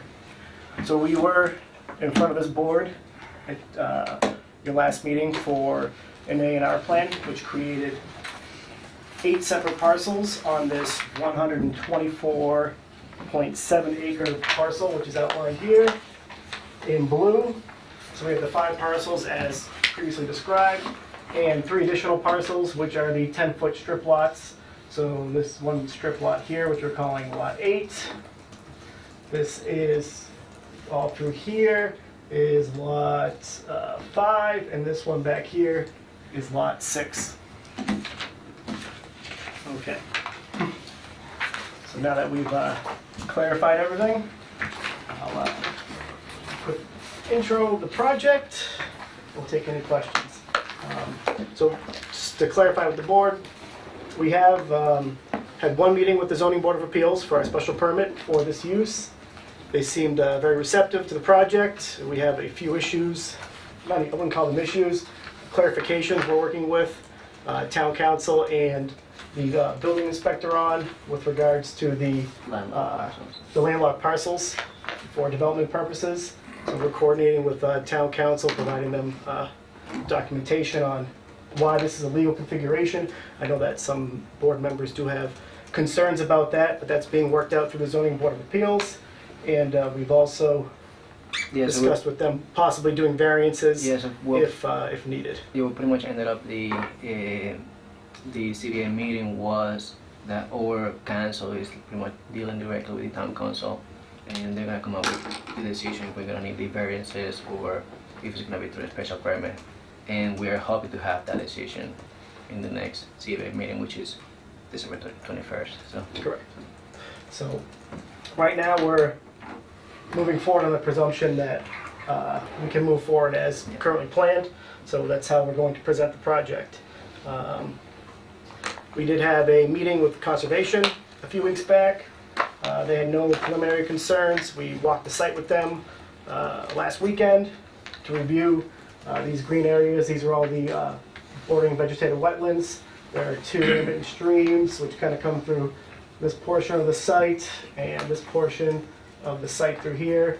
The pink line is the 100-foot buffer zone to those bordering vegetated wetlands. So that's where we are permitting-wise with the other boards in town. So, brief description of the existing site, located at 476 Leicester Street on the edge of town. Here's the Auburn-Leicester town line, located right through here. Here is our frontage for, I guess we call it Lot 1, frontage and access for the entire parcel. There's an existing driveway which traverses the site as it climbs up the grade, comes down through here, crosses the first wetland at an existing bridge. This bridge is approximately 80 feet long.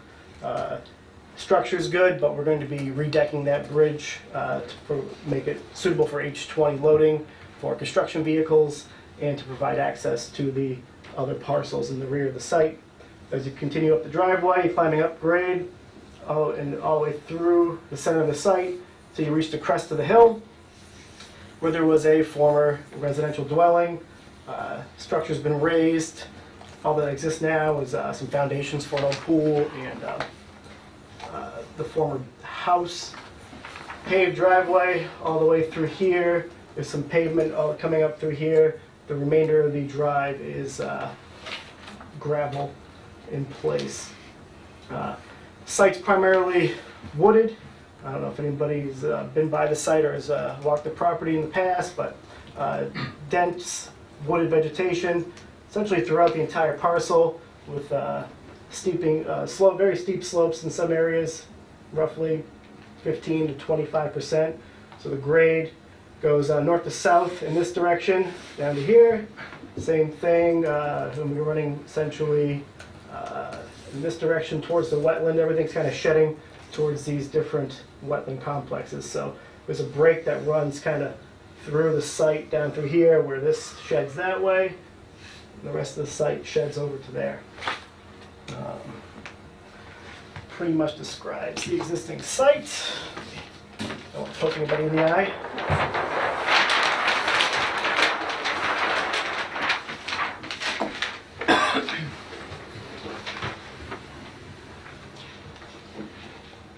So the proposed development is for, I'm just going to speak in general terms for the whole project for all 5 lots. Is that okay, or would you like me to go through each lot individually? So the proposed project is to develop the 5 lots with 5 separate solar systems. Total output of all 5 systems is going to be 4.99 megawatts AC. That fits this project, the entire project, into the SMART program, which are required to have less than 5 megawatts, I believe. In the total parcel, if you're breaking out the parcel through a subdivision right now, you can't build more than 5 megawatts. Correct. So we have one system here that is on both sides of the cart path. So we're going to utilize this existing cart path for access to all the parcels. Vegetation through here, trees will be cleared within this highlighted line right here. This is limit of clearing. So we have some grading, proposed grading through here to accommodate the racking systems which they're proposing. The racking systems can be installed on grades up to 25%. So in areas where we have a grade steeper than 25% is where we're doing actually site grading. The rest is just going to be tree removal, tree cutting, stump removal, and landscape mitigation. So we're not going to be grubbing the site, removing the top soil all the way down to base material. So just site disturbance is going to consist of tree removal, stump removal, and these small areas where we have proposed grading in this area, and this area. So on this first lot, we have a proposed detention basin located at the base of the lot here, which catches the majority of the runoff prior to shedding off into the abutting parcel owned by Mr. Shannon. We have essentially the same configuration for lot 2. Arrays configured in this fashion to maximize the solar collection and to avoid steep grades. So right here we have an area of very steep grade, so that's why we're kind of going around that. Trees will be cleared through this area, those will remain, and we have a proposed detention basin at the edge of the wetlands. It's a nice flat spot where it opens up, so it lends well to installing a detention basin. Same thing on this area right here. We have panels running north to south with a detention basin located at the base here. And then we have the other 2 systems in the rear for lots 4 and 5. And those are oriented in this fashion and shed towards that existing wetland. Each of the systems will have a ground-mounted transformer, a few other small pieces of equipment, and a battery system. So the battery system will be located on a gravel pad. The pad's probably about 1,000 square feet roughly. So what those batteries do is they equalize the output of the energy to the grid. So as the panels collect the energy, it's kind of variable. So it goes to the battery, and the battery then puts out a solid current to the grid. We're going to be installing new overhead electric lines down the center of this existing driveway and up through here. That's going to be the main conduit for power leaving these rear parcels to get to Leicester Street, where we're going to have our main connection to the existing grid. So everything will be run, all the main electrical lines will be run overhead, so no additional ground disturbance. There will be some small ground disturbance with interconnecting the panels and doing small work, but no deep trenching or anything like that. It's going to cause major ground disturbance. That about covers it. We did meet with Mr. Shannon, who owns this parcel down through here. He's been at the 2 previous public hearings, and we discussed reorienting this existing detention basin outlet to direct the outlet pipe more towards and run it out to here. It currently runs out where this little spillway is right here, to kind of keep it from directly going onto his parcel. That was a request of his, which we're going to accommodate. And the same thing with this basin here. We're going to orient the outlet pipe for that detention basin based on his concerns of water shedding onto his parcel. But we did do a full stormwater report, and that was submitted, which will be reviewed by the consulting engineer. We have no increased runoff based on the calculations provided, and we'll wait to see how the review engineer goes over that report and take into consideration any comments that they may have. I think that pretty much sums it up. I left my PowerPoint presentation at the office. I'm sorry about that. But if you have any questions, we'd be more than happy to address them. Through the chair, what is the purpose of the 10-foot wide blue lines? So with the SMART program, the projects cannot be contiguous to each other. If not, they're going to be seen as one single project. And we currently have already 5 different interconnection service agreements with National Grid. And that's pretty much the purpose of keeping the project and the parcels separated to each other. So we have 5 separate projects. You considering the blue line as a lot?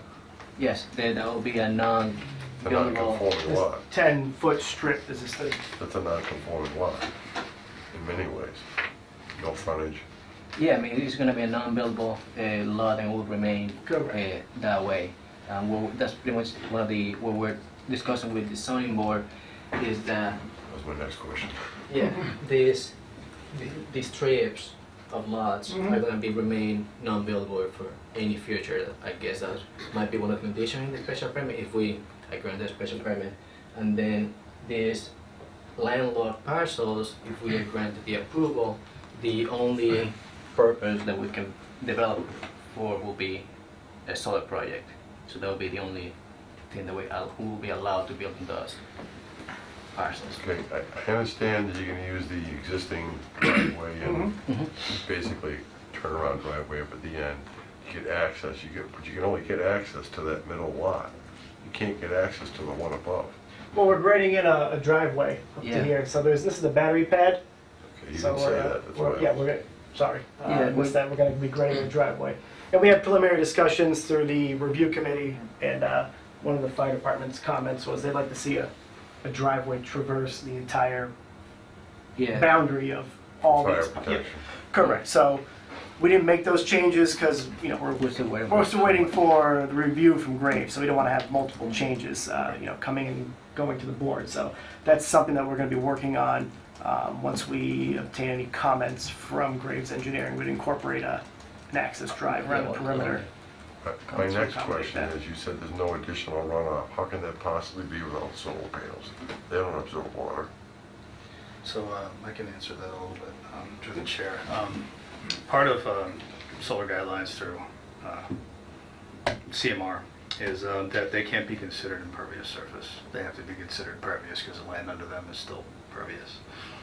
Despite what you and I both know that they are a solid structure and they divert water to a specific area at the end of the panel, we can't consider them as an impervious surface. Correct. So that's correct, and that's the guideline we use to I'll just shut up. our design basis.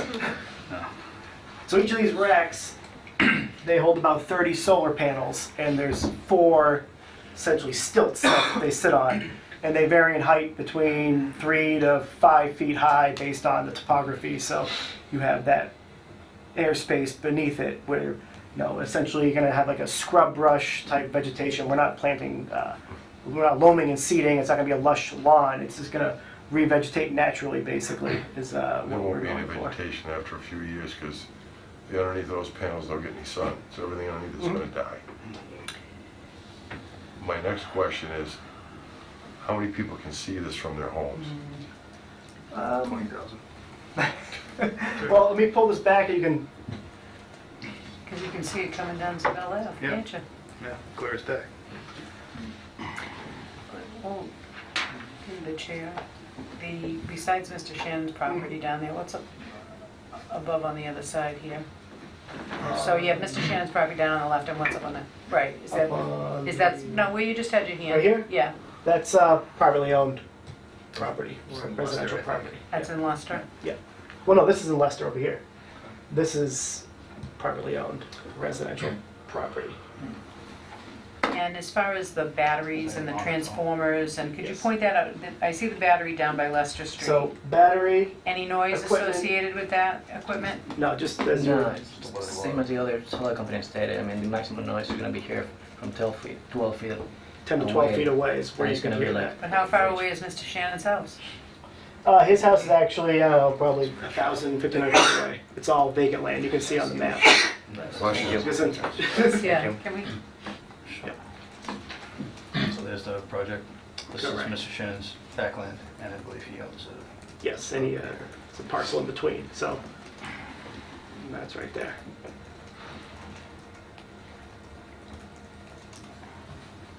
Are you proposing any kind of screening or anything? Nothing was proposed. We do expect to be doing some planting along Leicester Street in this area, but the remainder of the site, we're leaving a large vegetative buffer all throughout this portion. This is all going to be left naturally vegetated up through here and in the back. Will So that help? but we do understand Yeah. up along the frontage of Leicester Street, there will be some landscaping mitigation required, and along here. So essentially, we're clearing up to the property line in this area to install the detention basin, just because it's at the base of the grade, and we collect the most stormwater in that area.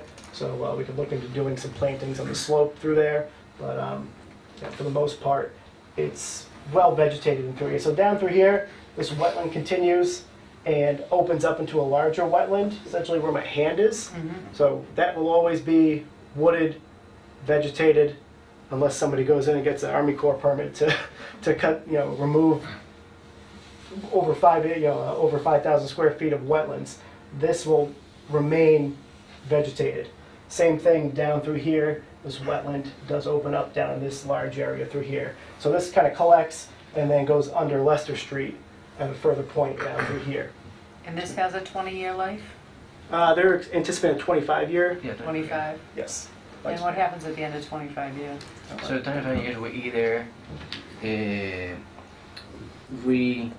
reinstall new panels or it's called Decommission? decommission the system, exactly. Does that mean removing it? Yeah, well, we don't remove it. And all your vegetative buffer, is that mainly evergreen or is it all deciduous?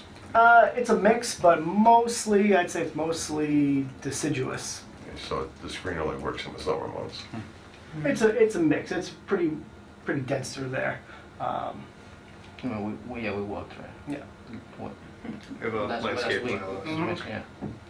Is there a bond requirement for the Glad you asked. decommissioning of this? So, not specifically, but the board can require a bond for any project. They can require it for any business, a construction bond or a removal bond. In a case like this, I would recommend a bond for decommissioning for any solar project, certainly that far out. And one of the things that's been discussed just internally, but as we're working on a solar bylaw, and let me make it clear, even though we are working on a solar bylaw, this application's in and could not be affected by any future solar bylaw. But one of the things that we are talking about is 150% contingency, so 100% of the cost plus 50% would be a possible bonding cost.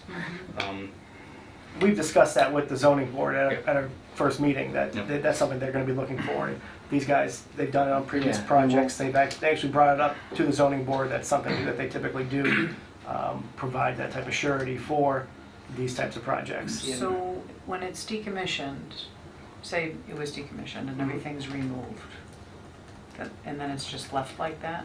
They can sell a lot to Basically- somebody that wants to do a different project on there. These individual LLCs could then sell, but the Well, landlord, no. It's held by Seaboard Solar Yes, so Holdings, so the property owner is the same One property single. owner for all the lots. It's Okay. just different applicants. Yeah, so how we, our business model is that Silver Solar Holdings owns all the real estate, and then separate applicants owns the Each one of the- each projects. Yeah. The arrays. So they're leasing the land from Seaboard. Interesting. Essentially, We're not Yeah. selling Yeah. the property. We're producing a A&R.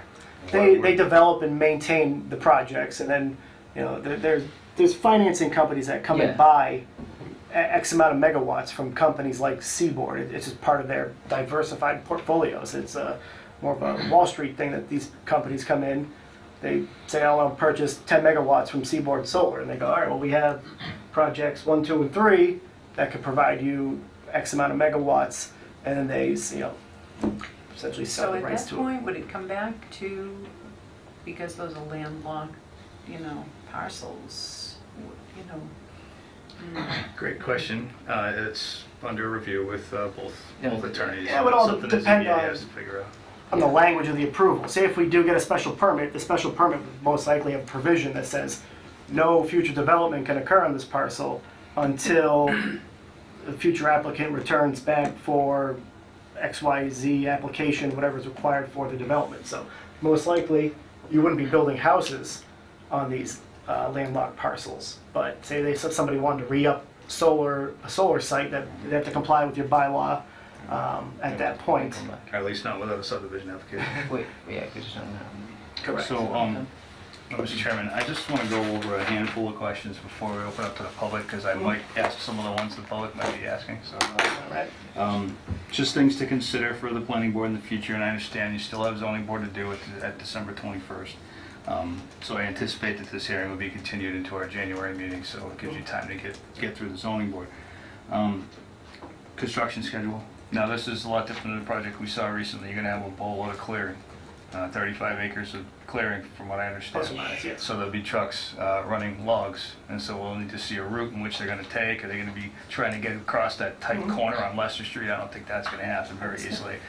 So in that case, will the route take them over on Stafford Street into other towns and cities where we need to get them involved, so we know that, so they understand that Yeah, the routes because and Leicester deliveries and Street up stuff. there, that way is already. Oh, under the tin bridge with logs? Yeah, all right. So You know, essentially, That's not happening. the logging So- operation wouldn't be, they're not gonna take every tree out of here. So Sure, anything sure, under 8 inches and under, Mhm. they would chip Mhm. right Yeah. on site. Right. So the larger logs would be coming off site. You're correct in that, yeah. So it's So we'll look into a path, Yeah.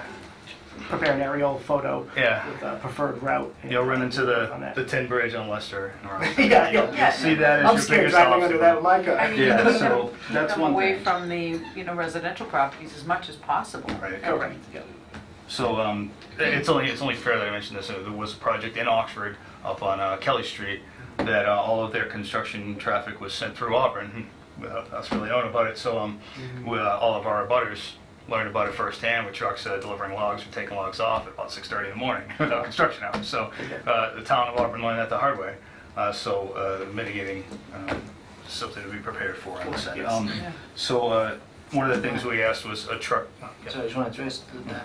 Well, especially for a project that we built in Warren, West Brookfield, I mean, I don't know if that's something that the town will consider, but the special permit and site plan approval that we received, it had a condition that say that we could only, it gives construction hours. Sure. Yes, so- Right.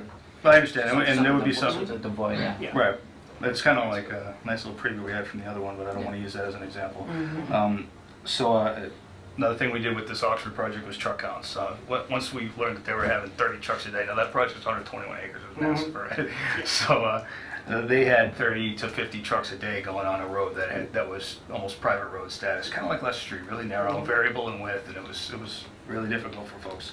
And the roads were destroyed, and the town had to step in and do some of its own funding to repair it. Although that solar company did pitch in some funds, we absorbed most of it. That was on Kelly Street. So truck schedule counts is something you might want to consider later down the road. I understand it's not right now, but that might be something to provide after approval if that's ever needed. Construction route we just mentioned, where are these vehicles going to go through to access the site? Is it through other towns or not? Peer review.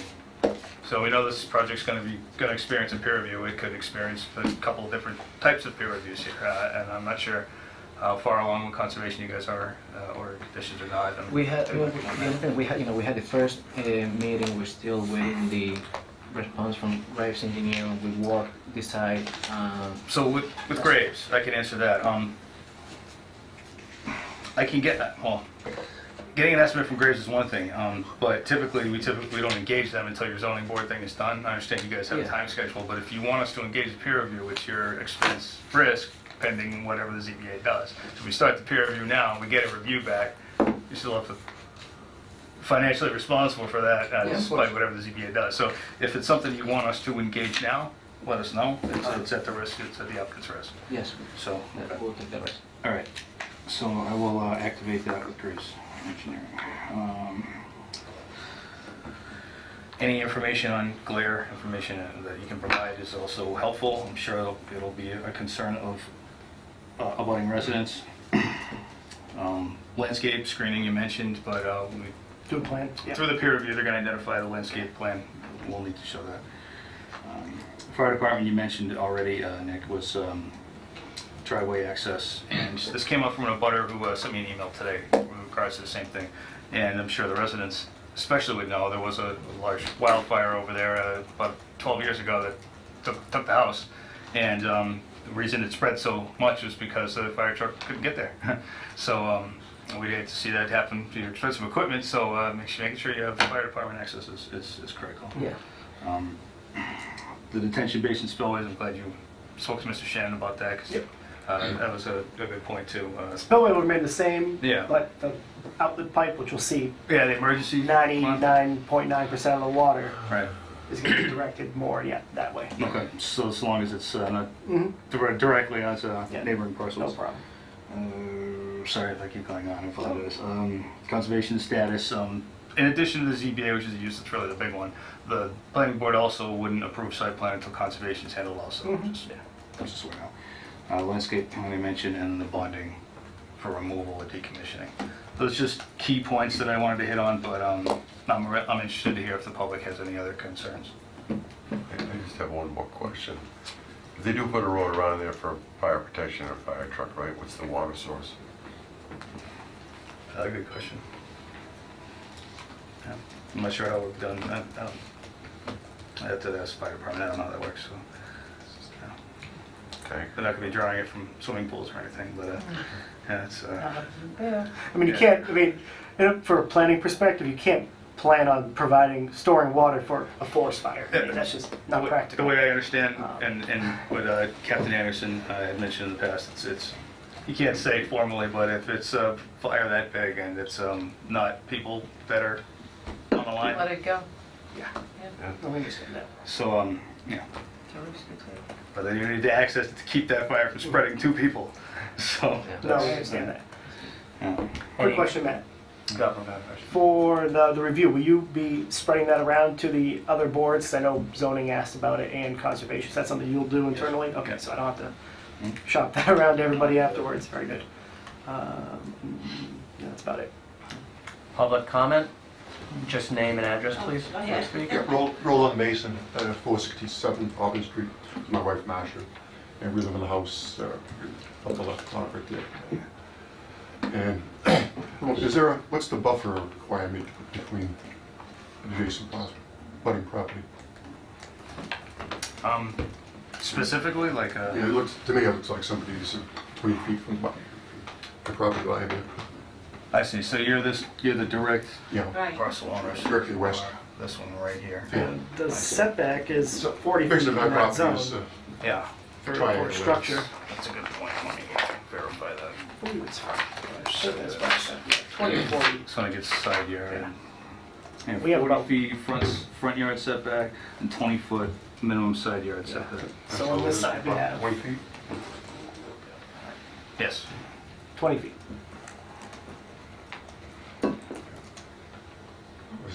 I had possible plans of building another house there for my grandchildren. It would be right in their face. And also, what are you going to do to put up so that we don't see it? Since we're right on the line, I'm sorry, I'm Marcia Mason. Thank you. But my other question is, can I come up? I'm sorry. We have a lot of clay in the soil. So we have had trouble with some of the water always seeping in from coming down. So, and what are you going to, how are you going to protect us from all For that? once So this is underwater. yeah. So this is our first iteration. For our next iteration, we're going to show a screening, planting trees along that edge to so you guys won't see it directly from your property. We'll add some plantings along this cleared edge right here on the outside of the fence. But as far as the water goes, none of this water, I mean, based on this topography, doesn't shed onto your property. You're getting water. We have a lot of water Oh, yeah, coming no. anyway. Oh, you're getting water from the hill. Yeah. I mean, there's a large hill Yeah. up through here which is shedding down onto So your when- parcel. yeah. But this is all coming to Leicester Street. All this water comes straight down and then kind of comes down through here. So, I mean, you're definitely getting, I mean, the hill continues up here. You're getting water from this portion of the hill up there. We're also getting it from this Oh, portion, yeah. because we've had to put a lot of our own Well, I bet. retaining walls and Mhm. stuff with a lot of gravel. Yeah. But I mean- that's some of my concerns, Okay. since you're right Mhm.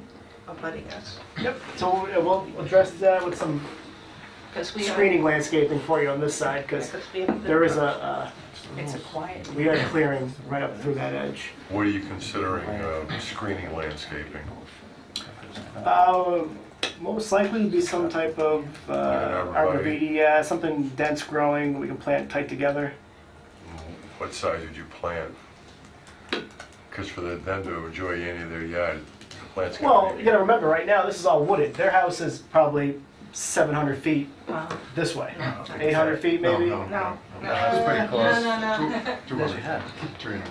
200. Where the house What's is. that? About 300. About 300? about 2 years ago, we bought another acre that's right adjacent to this. Okay.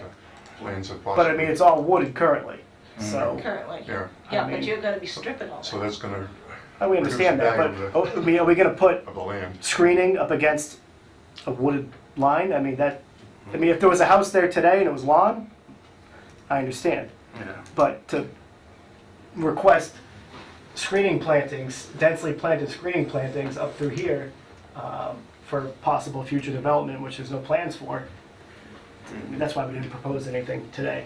Something for the board. I'm sorry. We could coordinate with them if something does happen in the future. We could maybe have that as a condition, but to I that's something right now. just want to say that, like I understand your house is there, and we didn't really propose or had in mind any screening because it was a there right now. But now, knowing your future plans, that's why we're intending to provide a screening. Yeah. Even though it's going to be facing the woods.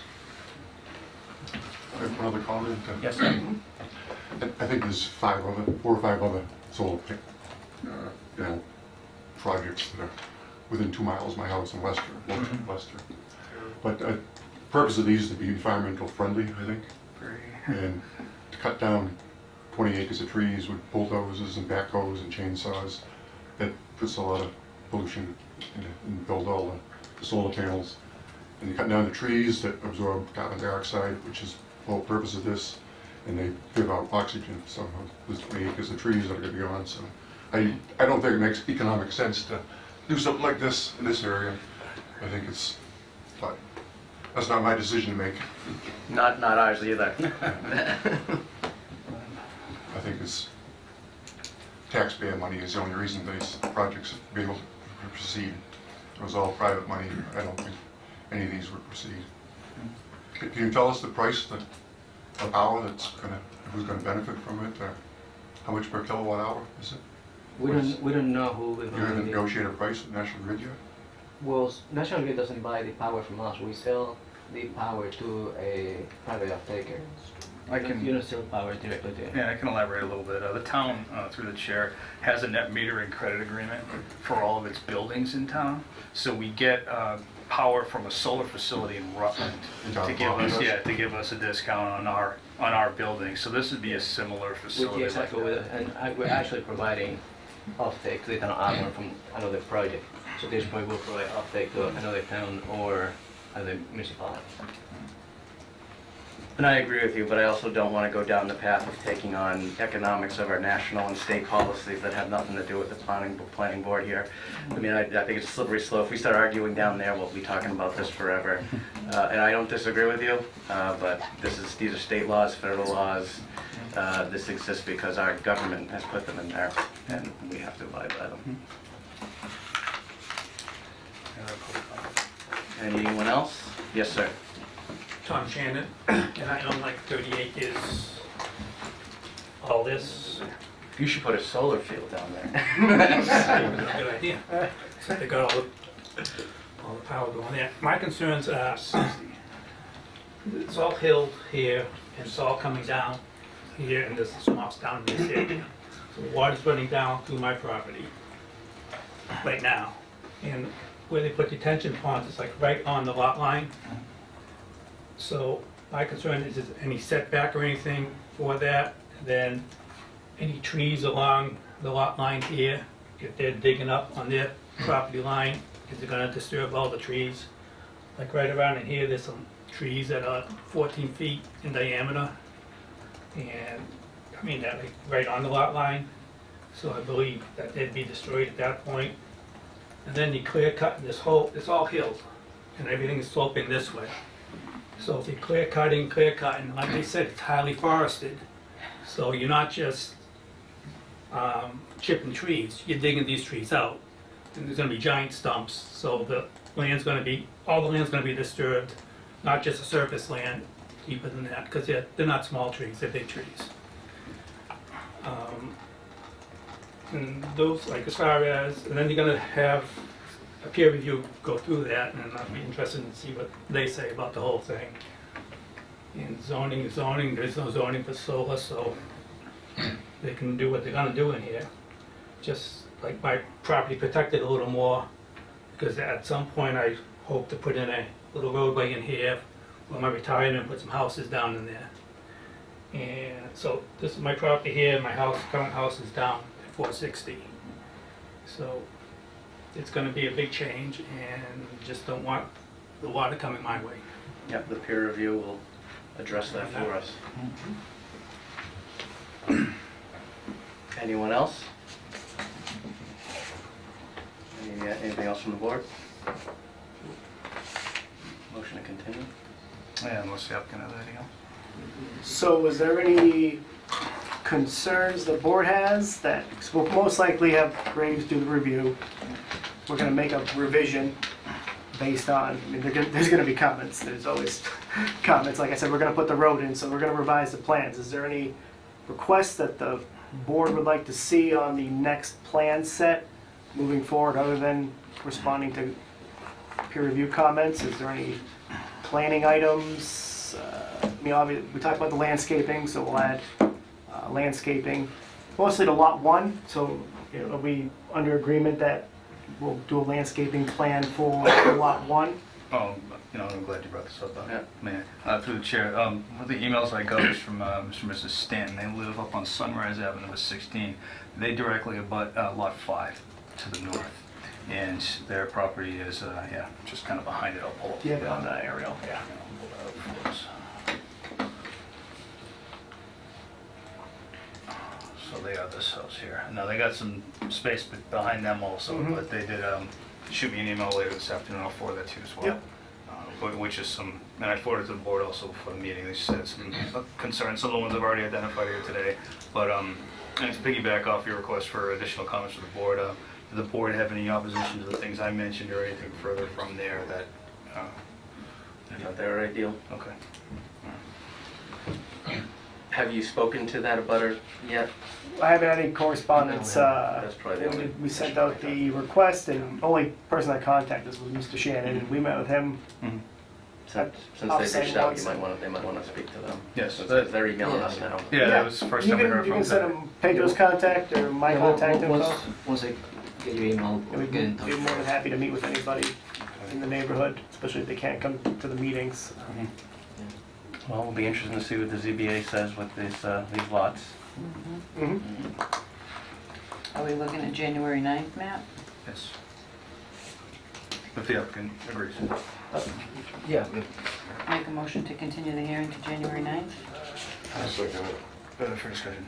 So, just for clarity's sake, we did advertise these as one hearing, although they are technically 5 separate hearings. So it's just for the motion, just to make it plural for the sake of it, to continue all Make a hearings. motion to continue all 5 hearings Yes. to the January 9th, 2018 meeting? I'll second it. All those in favor? Aye. Perfect. Yeah, I just need a signature. So I crossed off this, what usually said 30, but 60, so we can just initial here and sign it.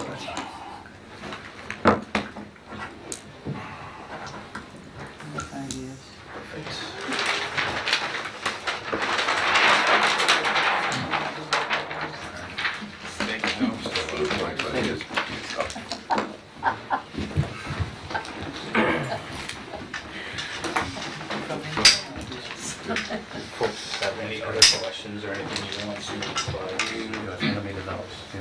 Thank you. Either way, we don't want somebody else to hold property if you're not going to let you as an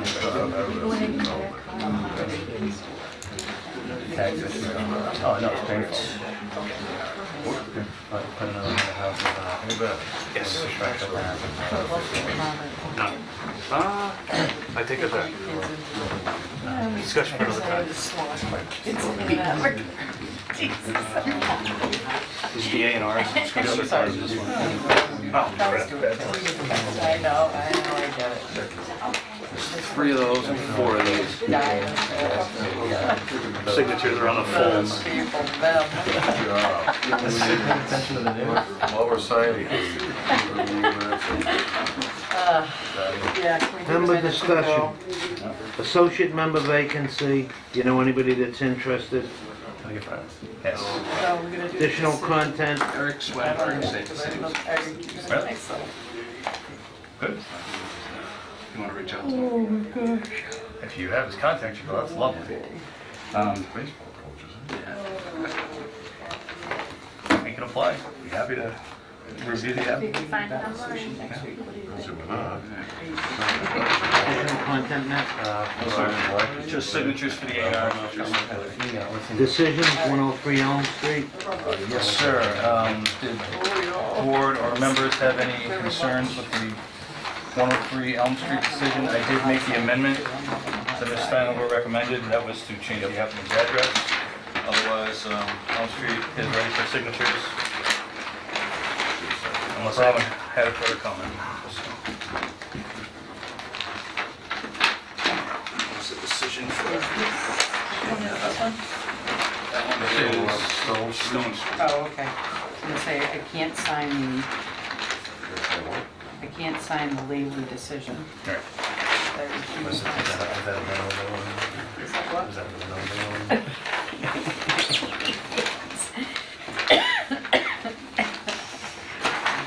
Sir?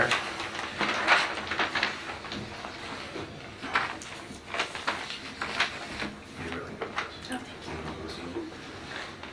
Took you what, 10 minutes?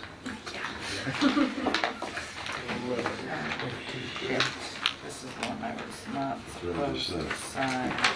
Shit. Sorry. I think we're still on. That ship has sailed. I'm tired. It's okay. Really tired. Ship has sailed. Yeah. Pardon my. Matt has one. Am I supposed to sign this one? Yes. Okay.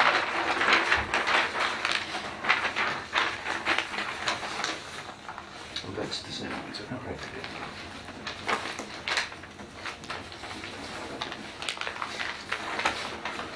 Even though you sign that one, it still lists you as recused, it's no big deal.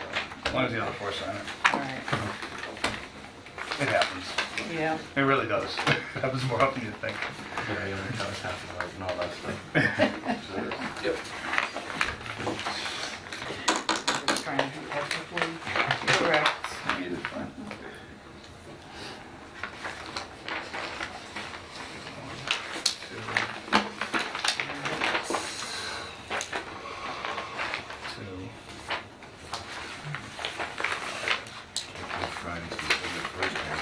I know. And the year is fun.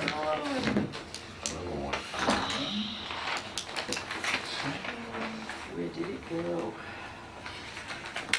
When we said again. Honestly.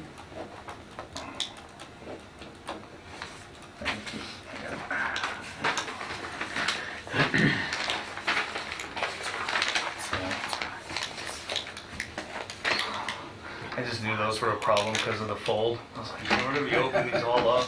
Waiting, everybody waiting. That's fine. Yeah. That's fine. It's faster this way. Can I date that one, Matt? Yes, sir.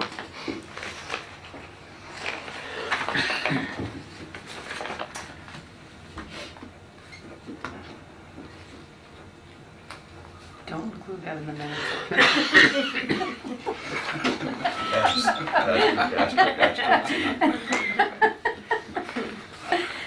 My apologies. All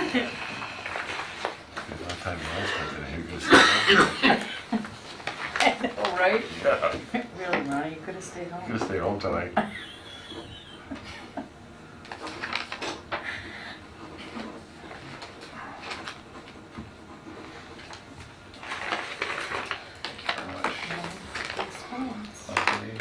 Okay.